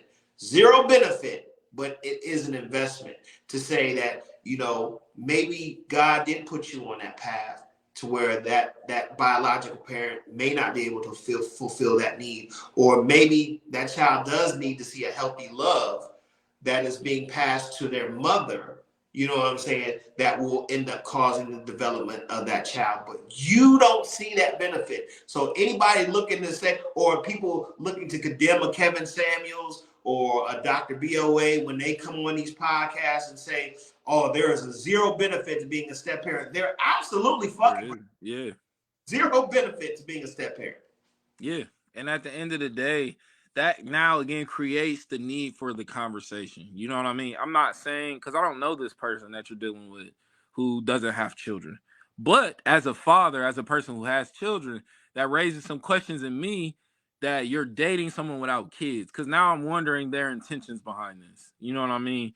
And to each his own. I've experienced, it's easier for me to date people with kids. I have a difficult time dating people who don't, because we're on different page. They don't understand how my life is set up and works. They don't understand where they can get up and go play. I got my kid and they're sick right now. I'm not doing none of that. You know what I mean? They don't understand that. So I want to be able to ask those questions. I don't want to have to be able to initiate whether y'all get together. Now, I'm not the reverend, but I feel like I want to be able to have a voice. I want to ask that question. I want to ask, you know, what interest do you see in my children? You know what I mean? And the thing I've said to every man who's been around my kids dating their mothers, the things I will continue to say. I don't care what y'all two do as people. Just don't harm my kid. Don't say nothing to my kid disrespectful. You dig what I'm saying? And always have their best interest in mind. You do those three things, we're good. This is one of the deciding factors of when I said I was ready to meet my significant other's children. Is when I saw that she had a respect from them. And there was an element of fear from them. Then what I wanted to do is open the door for interaction before I wanted to be a part of that, right? Mm-hmm. So now, once the interaction with her children came into play, I saw, and what made me agree to this cohabitation was she doesn't let them disrespect me. Yes. She doesn't let them talk crazy to me. And there is a boundary that says, if you disrespect this man, whom I don't disrespect, now you have to deal with me. You know what I'm saying? And that's where that active piece needs to come in. So when I say that there's a zero benefit, there is a zero benefit. But I'm telling you, when you have that parent that is willing to say, I will not let my children disrespect you, that is that deciding factor. Like, oh, I can do this. You know what I'm saying? Yeah, and women, this is why I tell women too, look at this logically. Let's say you're running a team right now. Do you want the employee who you got to pay to be here? Or do you want the employee who shows up just because they want to make sure your company is successful? Who you think is going to work harder? Who you think going to be here longer? Who you think gonna be stealing from the job? Who you think gonna be putting back into the job? Right. That's all I'm saying. Like, let's look at the scoreboard. Yeah. You know what I mean? I love being a stepfather. I love that I can do that. And that's one of the hardest things I ever had to do as a father. Learn to respect somebody else's child and not take out who I think their dad is on them. Because that's not their fault. That has nothing to do with them. And still not step on toes. That's the hardest part. Is coming in not trying to be an authoritarian and a tyrant. You know what I mean? Respecting, like, okay, there's several generals here. They don't need me to just, go off all the time. Sometimes I'm the listener. Sometimes I'm not even in it. Sometimes I'm the mediation. Sometimes I'm representing the kid, and we need to separate the parents, and we all need to look at this from the kid's perspective. You know what I mean? Yeah, and what the one thing is that I was dating someone when recently after I got divorced, and my kids established early with the new person, like, we don't need a mom, we have one. Yes. And that hurt the person that I was with, right? Yes. I didn't understand where the hurt was coming from. Like, okay, well, we have our situation and they have a mom, so you don't have to do, until I had to recently deal with it. You know what I'm saying? Yeah. Years ago, and then it's so funny that God holds that mirror up to you, right? So, you know what I'm saying? I had to deal with it. Where a child was like, yeah, I got a daddy. And I love the shit out of him, you know what I'm saying? And I had to deal with that, you know what I'm saying? Because there were times where the child had to establish, this is my father, and I love him, you know what I'm saying? Whatever you and my mom got worked out, I get it, you know what I'm saying? But this is who I'm going to praise. And it took a shot to my ego. It took a huge shot to my ego, because that was the thing too. It's like, I'm not trying to be that person. I already understand that. But the fact that child had to put a stamp on him, like, no, this is my daddy. You know what I'm saying? It takes a level of maturity to understand it and go into that situation and say, okay, this is how I'm going to navigate around this, and have continual conversations with the mom and things of that nature to say, okay, I like this communication, but I don't like this communication. This is not, you know what I mean? And that it definitely hits like a kidney shot. But we got to remember, and these are the ways I use grace. We got to remember as fathers, because I've been there too. That shit hurts. But we got to remember, this is how we give ourselves grace. We have to remember they're children. So what we think we're hearing them say, they're not saying that. Right. They're trying to make sure, because a kid knows when you're a good person. They know. Yeah. So they're trying to make sure their dad doesn't get pushed out. And I respect that. You know what I mean? I respect that, because I'm not here to do that. I'm not here to overshadow buddy. You dig what I'm saying? And that's what lets me know they're a good kid, because they're worried about everyone in the village. They're not worried about them getting a parent. They're worried about that every parent gets a child. See, that's a whole different construct. Woo. But that's African. Villages, there's a father who takes all the kids to school. There's a father who cooks. There's a father who comes by to, tell the kids, like, yo, you getting seeds? What is this? You know what I mean? There's a dad who teaches them how to garden. There's a dad who teaches them soccer. Everyone's a father. So as we start to adopt that more in this American culture, we got to listen to the kids. And the kid isn't saying, I'm not going to come to you for things. They're saying, you're not the end all be all. There's another person in my life. And we have to learn to accept that, because there's going to be hella people in our kids' lives. You know what I mean? And I've had that same experience, and it hurt me. Like, damn, if they need me, they're not going to come to me. But that's where I wasn't giving that kid grace to how intelligent kids are.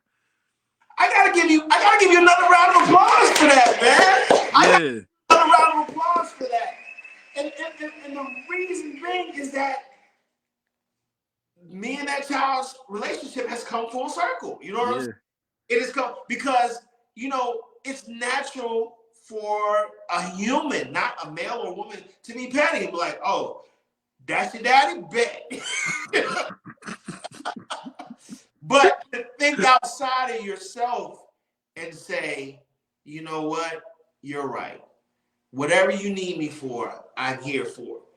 And it took a while to talk to the mom and say, okay, I like this communication. I don't like this. Took it in consideration. Now, keep in mind, I also have to understand the person that's in the middle. Like, this is my child. You know what I'm saying? You're who you are. And honestly, I could be in and out of that child. I could be in and out of that relationship. but they're still going to be parents regardless. So that still has to be put on the table as well. But I'm part of this village. So I, as you said, have to take a more mature approach to this and say, this is a baby. You know, this is a child that is trying to figure out the world themselves. So just be there. And as I've been there, the child has opened up more. We become closer. And she shares things with me. You know what I'm saying? And that's beautiful. That's just beautiful. It's a growing relationship. You know what I mean? Yeah. Everybody is not going to be peaches and cream out the gate. All children ain't gonna be like, I trust you, and this, that, and the other. There's some kids that's gonna look at you to the side like, what you really here for? Yeah. Yeah, and their parents, our co-parents, are going to be in situations that we can't prepare for. So what we have to always do is lead with love. I've been in this situation. You know, one of my daughters' mom got married, and I didn't believe in the marriage. I didn't think it'd work. I thought it was some bullshit. You dig? But at the end of the day, I still had to go through the motions of respecting this person as if it was going to work, and allow it to not work or to work, not try to control it. Like, you know what I mean? I know a lot of these parents think their kids want to be controlled. Not sure why, but kids hate control. Right. Kids want to know what's going on. They want to know where they're going to be. If you sending me to Uncle Ruckus, where we at? Why? Who is this man? You know what I mean? Why today? They just want to know where they're going to be and know what's going on. So that's where that communication has to come and set in place. But every conversation that we have is not going to change something. Every conversation we have is not going to adopt something. We're just showing each other we have the space to communicate. That's what's important. It's not what we're talking about. It's the fact that if I see a red flag, I can come address it. And you're not being defensive about it. You're open to seeing how maybe what I'm saying is false or fact. You know what I mean? It doesn't matter what side it is, but I feel included. So the child wants the same thing. No, I'm not saying they want to decide who you're dating, but they want to have some say in the matter. They want to know who this person is. Arthur Poindexter, thank you so much for joining in the conversation. We have had a great conversation. Continue to share. I know the numbers continue to go up and down, but we are just having a great conversation. Now, let's get into this thing. Let's narrow one thing down, and that is the culture of these phones. Okay. And I don't want to condemn cell phone users because I too am on social media all day. I have to scroll and see what's going on. But we have used it as a coping mechanism. And we have used it as Linus in his blanket. We have used it as a thumb in the mouth. And therefore, for example, when we lose our phones, we freak out. We just, we act like the world is ending. You know what I'm saying? We just don't have it, and that phone is lost. We wonder who's compromising our security. I mean, everything is in that phone. You know what I'm saying? So naturally, a kid's identity is in that phone. What is the number one punishment, since we can't whoop our kids right now? What is the number one punishment that we have when it comes to these kids right now? I'm going to do what? I'm going to take your phone away. That is enough. I've seen it happen. I've seen it happen over 100 times. Kids will come undone. Like, don't do me like that, daddy. Come on, daddy, don't do it. When the kid's phone is taken away, we have to understand the culture of these cell phones right now. We as adults don't like when somebody takes our phone or violates our privacy. So naturally, a kid who doesn't know how to deal with their emotions is going to flip the fuck out. So we really need to understand that we can't dismiss the fact that, oh, it's just a cell phone or this, that, and the other. That child's identity, these children, let me plural, these children's identities are in this phone. So you take their identity away, they will fight you tooth and nail. And I have to emphasize that, and I have to be passionate about that, because this is how serious the culture is. Yeah, and it's because everything in this world is symbolic. So when we think we're teaching them a lesson in another area, we're just really teaching them a separate lesson. See, that whole logic is why I had to break out of wanting for things, because I started to realize people are just trying to manipulate you with the things you want. They're going to give you as much as you want until they're petty enough to take it away, or they're trying to teach you a lesson, they're going to take it away. And that's the issue with these type of things. I do agree. Like when it's an issue or something wrong, I take them phones. But the phone is not their whole life. So it's not the only solution, but it is a part of the solution. So the other side is you got to actually give them something to replace that with. Too many times in punishment, we're just trying to take everything away. You're not trying to hurt them. You're not trying to embarrass them or shame them. You put them on punishment because you want them to think about what they did. You want them to understand how what they did comes with consequences. That's it. When you're trying to, man, when I see like a parent, I seen a video on TikTok. The mom broke the little boy's water gun. When I say little homie soul died, he's probably 6. He was in the street bawling. Like, we're not trying to destroy them. We're just trying to teach them a lesson. You dig what I'm saying? And that has to be every day, not just when they mess up, not just when it's time to take something away. So yeah, it's easy for a lot of parents, to say, put the phones, put the tablets away. But what are you giving them in that place? If it's nothing, you're becoming a part of the problem. Well, they said, what is the phone for? We should be teaching the phone with a purpose. Well, first of all, a phone is another media source now. It's not just used for communication. It is possible. It is you're watching us from your phone. So yeah, number one media source in the world. No longer TV, no longer that little laptop computer or that house computer that we used to have. The phones are the number one media source because you can make $1 million on your phone. You know what I'm saying? At this stage, everybody's watching us from their phone right now. So we can't dismiss the fact that this is how we communicate. This is how we get our entertainment. This is how we get our news and our media. So the phone is for that, to connect our kids to a technical world. You know what I'm saying? Yeah. There's this thing called Roblox now where kids can be interactive while playing a video game. I think that's fucking brilliant. Yeah. I think it's fucking brilliant. When I see the interaction that, okay, I might not be able to get to my cousin, but I can play a game with him and talk to him while I'm playing, so it feels like he's right in my living room or she's right in my living room. I think Roblox is fucking genius. You know what I'm saying? Yeah. But this is what these phones are for. It's a new form of interaction. And at the end of the day, like, if we're going to become these people that start canceling everything will get canceled. You can find something wrong in any walk of life that we have this day and age. It's now, life is what you make it. You know what I mean? Right. I agree. I have times where as an adult male, I have to put my phone down because I'm misusing it. And then I have times where I needed that flashlight. I needed that calculator. I needed my notes. I needed my alarm. I needed my reminder. You know what I mean? Like, the phone is working for me. It's just a catalyst. This can't be good or bad. It's depicted on how you use it. You know what I mean? The phone companies are now even sending out progress reports for the week to show you how much you've been on it and what areas you've been using it in. Listen, I think it was like 18 hours or some shit like that. And I thought it was for the week. That shit was like for the day. I was like, oh. He said, "Ooh, getting up there." I said, yo. Then even then, it's not an alarm. You know what I mean? This is where happiness comes from, awareness. You just have to be aware of where you're trying to go.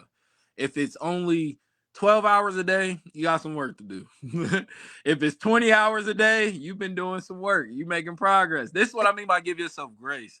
We're not looking for information to be distraught about. And too many times we do that in social media. Someone posts a status, we're trying to see what's wrong with it. Someone's playing victim, we're trying to see how they got hurt. We got to get all the context and all the information before we decide what's happening. Yeah. You know what I mean? And it fits to parenting. All of these things go hand in hand. Right. It's the same with the children. We have too much public outrage about shit we're not outraged about. We just need to feel something. You dig? It's the same with parenting. Oh, my kid's the worst kid ever. They got a D. Are they? Are they the worst kid ever? Does this mean they're not going to have a future? Like, come on now. Like, this is not a real thing. And I understand worrying about how your kid's going to turn out. We all worry about that as parents. But we have to heal that part of ourselves and realize I have no control over that. I can just give my kids the game. I can't make them use it. I can't decide who they're going to marry and what they're going to do as a career. My only job as a father is to love them anyways. I can't even demand they respect me. I have to constantly look in the mirror and say, what are you doing that's going to demand their respect? What are you doing that they would want to respect you? What type of man are you? They hear you talk on the phone. Are you being respectful to people? They watch how you treat yourself. Are you respecting yourself? What are we doing to get all of these things that we just expect people to do for us? Even our kids, we just expect them to be good kids. Shit, how are you being a good father?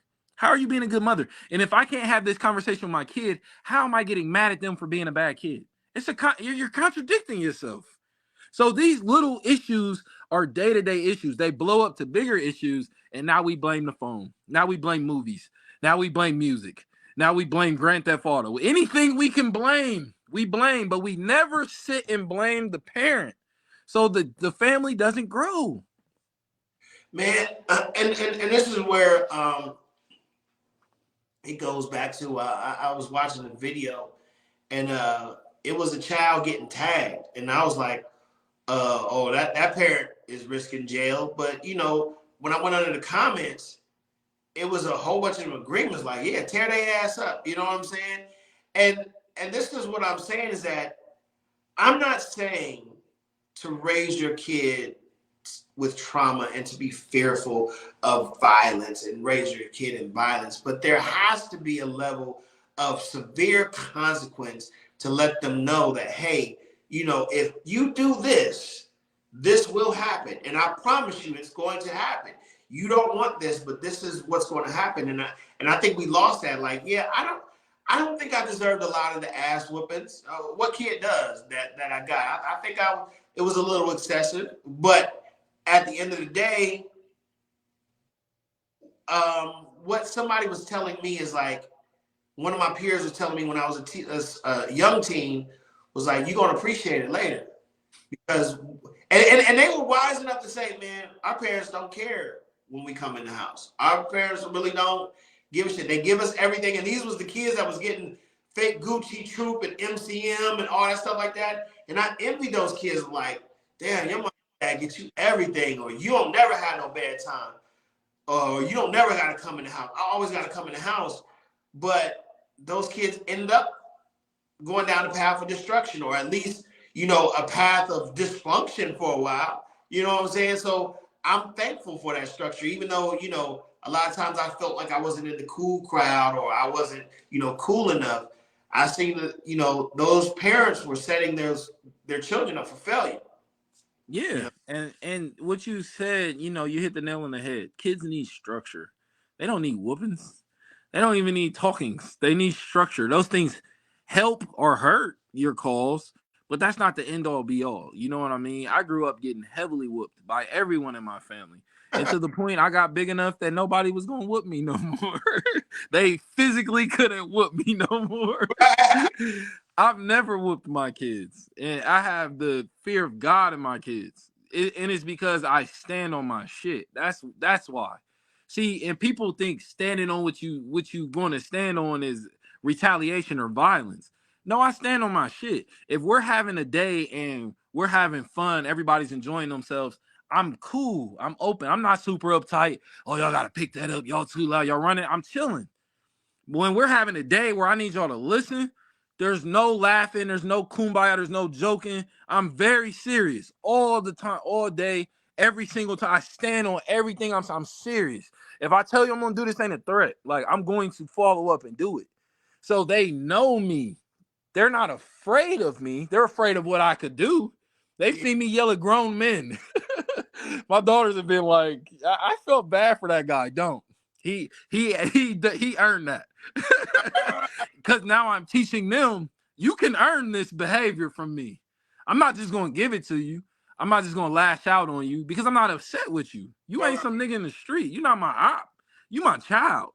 You dig what I'm saying? So if you do something that I feel like I need to step out of body, you already know I've told you what's going to get me here and you've done it. So now I have to stand on that. And I'm the type of dad, if I did have to whoop them, they would see tears in my eyes. This would literally hurt me more than it's hurting y'all.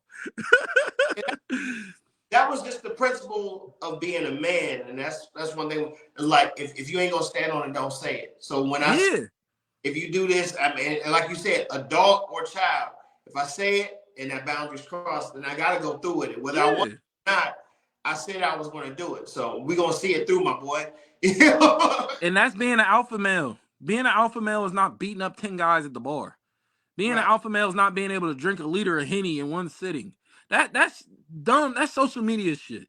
Being an alpha male is we know who you're going to be because you're that motherfucker. Every time it comes to a situation where you can be that person, you choose to be them. Does that mean you'll fall short sometimes? Absolutely. But who do we know you as? We know Lane is the guy that's going to come through.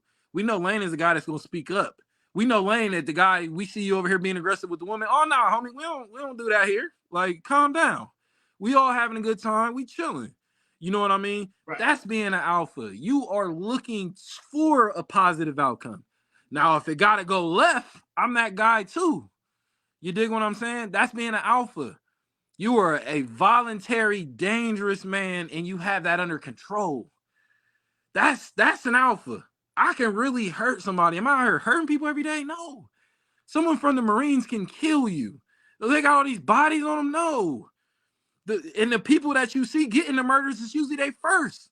They were so afraid they didn't have no other option. They didn't have no other outcome. They backed themselves in the corner and they reacted. Right. I can tell you're not usually in this situation. If everything you want to do is a whooping, either someone did this to you or you don't have no other options. You can't talk to them because y'all have never built that foundation of talk. You Right. don't have a village that you can send them to go live with grandma or grandpa. See, that was another thing our parents had. We don't have that. I can't send my kids to go live with a grandparent. That's out of the question. Even if I wanted to do that, that would make no sense for my kid. They've been living in a way of how I've been raising them. Bro, that would damn near hurt them to put them in an environment like that. So sometimes that's what I meant by we don't always get breaks. Yeah, you want it. Yeah, you can identify a break would be nice, but do you need a break? Does your kid need a break from you right now? That's parenting to me.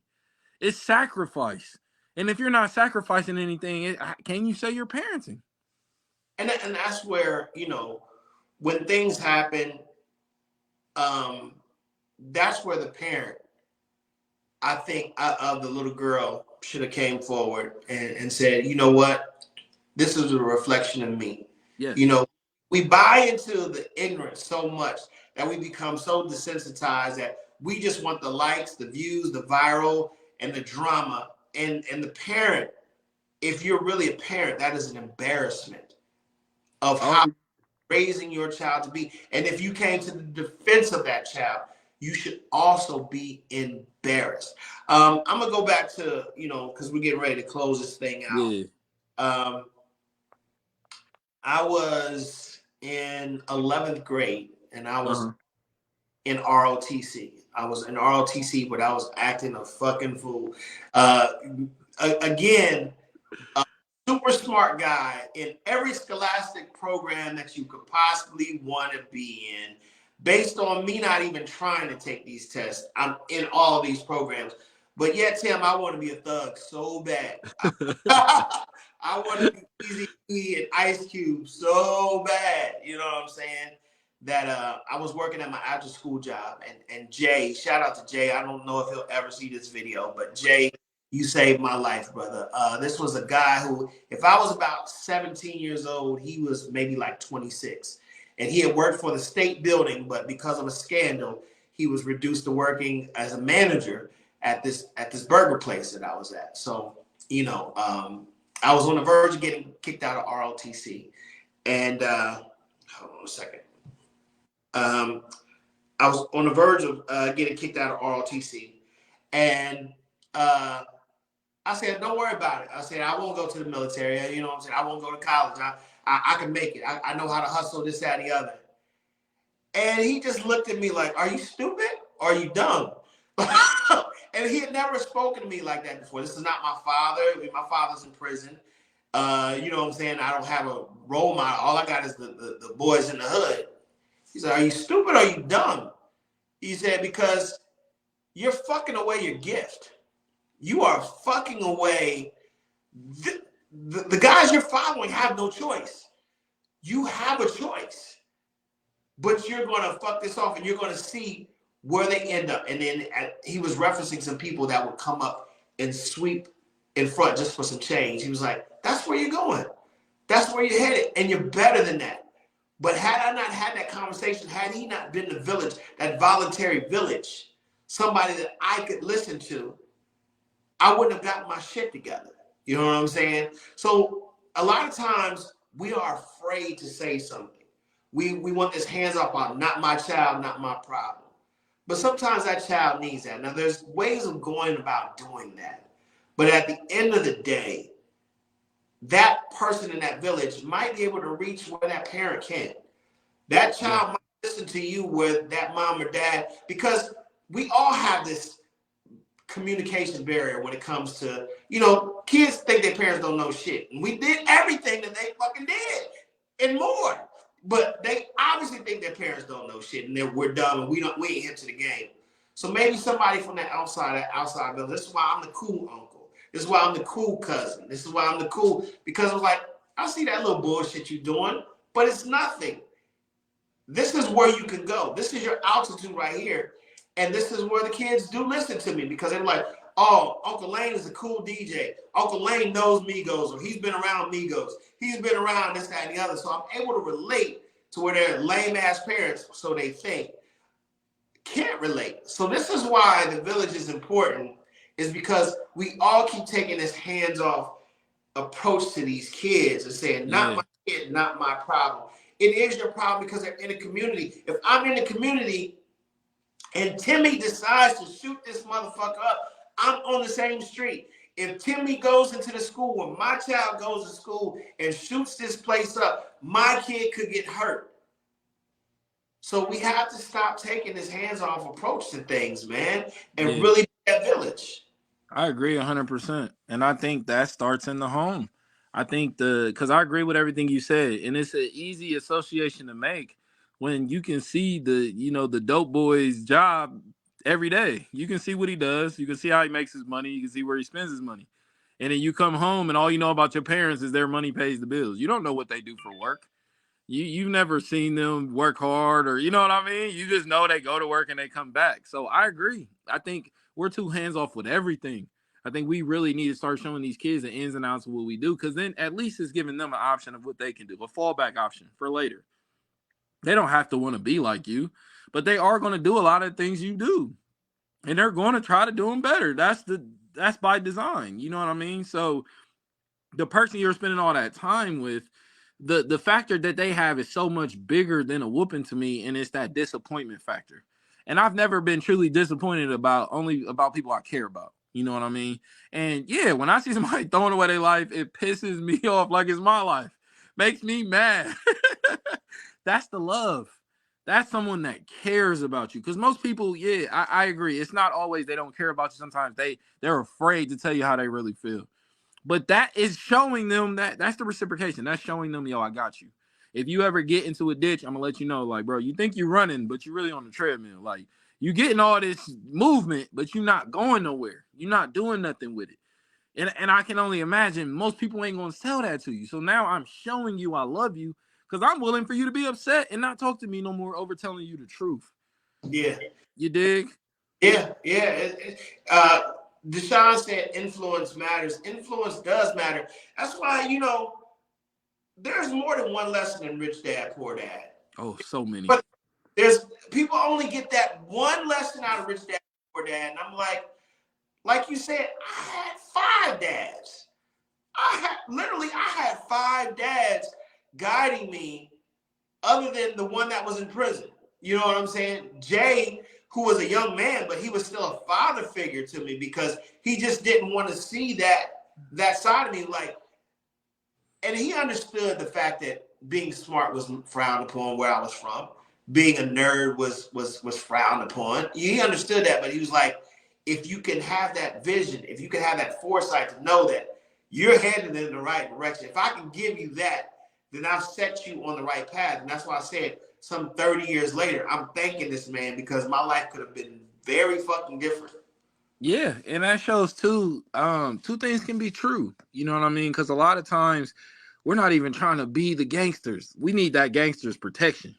We need that gangster's insight. You know what I mean? So two things can be true, and most of us nerds get that protection when we're just being the nerd. When they can see we're being ourselves, the hood protects you. You know what I mean? When I was really hooping, oh man, like We would be out at parties in high school and college and shit. I mean, the hood niggas would tell me like, bro, y'all don't lift a finger. Y'all got a game Friday. Any smoke, y'all tell us. Da, da, da. So we still had it by just being. We didn't have to be like them. I didn't Right. have to sag my pants and have 3 guns on my way. You know what I mean? Like I had my book bag. I had my equipment. I had my notebook. Like I was being myself, and I learned. I gained their respect. It's all about respect. It It is. is all about respect. And when you respect yourself, other people find a way to respect you. But when you don't know how to respect yourself, you find yourself trying to demand respect. And that's not the way. And I think that's where the teacher was not wrong for defending herself. The teacher was wrong for not assessing the situation. Yeah. Yeah. She did not properly assess the situation because nobody likes to be fronted out. Escort somebody out. Can I talk to you for a minute out in the hallway? Yeah. Or if you see something's escalated, I need you to go down to the principal's office just to cool off. And to communicate that, I need you to cool off for a second because whatever I'm saying to you, I can't reach you at this point. You know what I'm saying? Yeah. A lot of us, because I mean, and I will be stereotypical, we talk strong. As Black people, we talk strong to one another. And I'm gonna tell you, I'm a short fuse person. I mean, and I'm sensitive. I'm a sensitive guy. You don't say the right word with the wrong tone in your mouth, bruh. I'm pissed off quickly. Yeah. Yeah. And that's because I'm used to people always making side remarks, side insults and stuff like that. I'm always like at the ready, you know what I mean? But that's what we have to understand amongst us as our culture is that communication is key. You know what I'm saying? You got to say the right thing with the right tone in your voice or it's going to be a problem. Now, the young lady who was exposed, just give us 5 extra minutes, y'all, because we're going to wrap this up. She had already planned to assault this teacher. Yeah. She already planned to assault this teacher. And this is where we are okaying violence. We are desensitized to violence. Kids love to fight nowadays. It's drama. It's, you know what I'm saying? It's involvement. It's when you're a tough person and stuff like that. We have to really give that reality that somebody can kill your ass. Somebody put you off for thinking you cute or trying to fight. You cannot walk away from this. And I've had this conversation with my spouse. And she gave me the reality. She said, kids don't care about consequences delaying anymore. They don't give a shit. Yeah. They are willing to die. They are willing to go to jail. And that really saddened me, man. That really did depress me, you know, for a second. Like, you mean they don't have any conscience? She said, sadly enough, they don't. And that's fucked. I mean, where are we going as a society if these kids don't have a conscience of what could happen at the price of their actions? What do we? I think we just need new systems, which again, it's going to take generations. But I think the kids are suffering from what the adults have been suffering from for the past 50, 60 years. You know, we get up every day, we go to these jobs, we try to act like we're happy at, but we're not. Run by a bunch of people who have none of our best interests, who don't look like us or live in neighborhoods we have. The kids have the same experience going to public school. It's no different. We're telling them to respect people they don't know and people that don't have to respect them. I think what you said is profound in the way of getting to resolutions. Both of them could be wrong, which they were. And I agree with you. I think the teacher kind of dismissed her. I'm allowed to show emotion. I'm not allowed to put my hands on you without consequence. I can show emotions without consequence. Right. So if I'm emotional about something and I'm trying to talk to you, at least respect me enough to face me and talk to me. I didn't like that the teacher had the back to the student. It's kind of like you're dismissing everything she's feeling and saying. You dig what I'm saying? And just on some go sit down and shut up shit. Like, no. She clearly feels away. She's up. She's addressing that. And I've been in school and seen several students get to that point and it never be a fight. They talk, the teach, like you said, let's go talk in the hallway about this. They respect them. They respect their wishes. They de-escalate. So yeah, I agree. The teacher could have worked better to de-escalate. Do I think there's a situation where that fight doesn't happen? Maybe not. Like you said, I think sis was looking for a fight. And I think she found it that day. Did she think it was going to go that way? Absolutely not. I think she got humbled in the same breath. But at the end of the day, we can't just say, well, there's nothing the teacher could have done. There's several things the teacher could have done at the end of the day.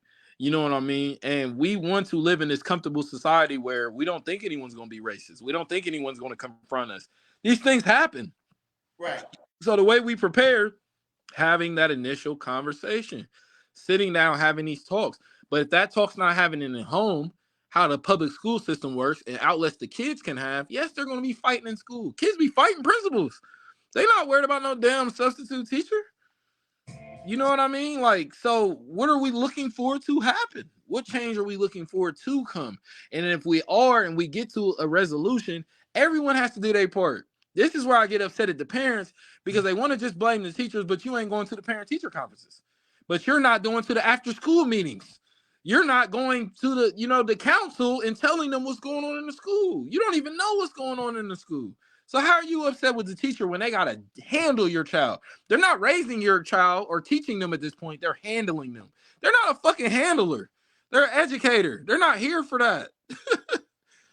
So it's all of our problem. And as soon as we keep singling people out, that's when nothing gets fixed. Once we realize there's something differently all of us can do, see, now that's the steps towards things changing. Yeah, absolutely, man. This is, once again, these shows continue to get better and better and better, man.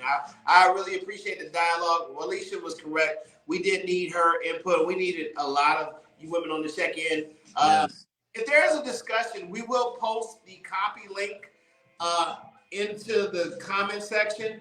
So the link is where you can actually, from your phone, join the conversation. So next week, if you do have something to say and you don't want to put in the comment and you actually want to do to come on the show the same way Vance did last night, we'll put the link there. Just tap on the link and then we'll see the red light come in at the bottom and then we'll bring people in accordingly. So we appreciate the interaction. Trinae, thank you so much for just at least telling people what to do as far as sharing and creating more listenership for us. Walisha, thank you so much for all of your input. Deshaun, Arthur Poindexter, A. Michelle.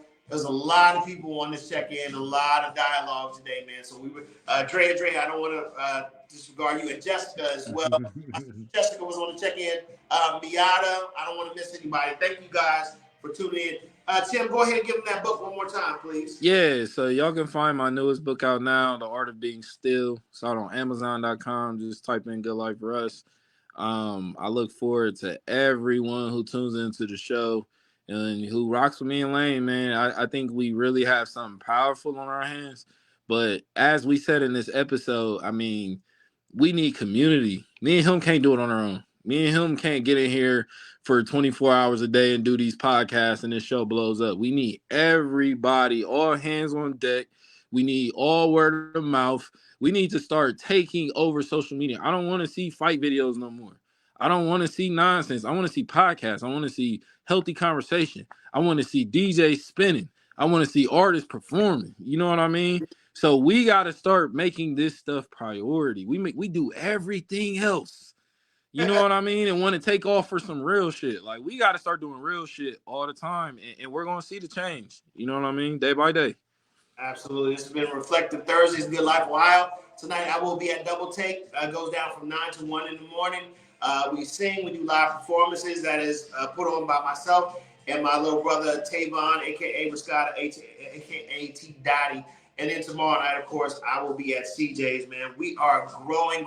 Thank you, baby. It really was a good show. Thank you for, just being that third, that sixth member on the basketball team, man. You always know how to share and do what you do. So I appreciate you for making this show what it was as well. But again, this show is growing. And the topics, as you can see, as me and Tim, I do want to pinpoint this out. Me and this man's relationship is continuing to grow. And you can tell how comfortable we are in our dialogue. We share the same ideologies a lot. We share the same concepts, but we don't always share the same opinions. And I think that's where the show is growing wings and legs. And I really appreciate you, my brother, for real. Yeah, same here. And it shows them we can be secure and have a conversation as men.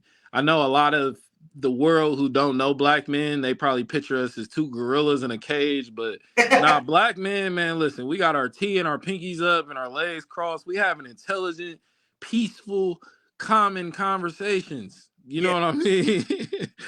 So I love that they get to see us in this light. I love that we don't have to, get in these spaces and be the thug and be the gangster to get love and to get recognition.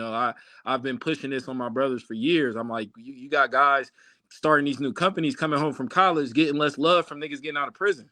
Yeah, That's a problem. yeah, That's a problem. That's how y'all look at us. And that's not fair, because get to know us. yeah. Absolutely. Man, we will see y'all next week, man. God loves you. Now, too. Me and Tim are going to the green room. Y'all have a blessed day, man. All right? Peace.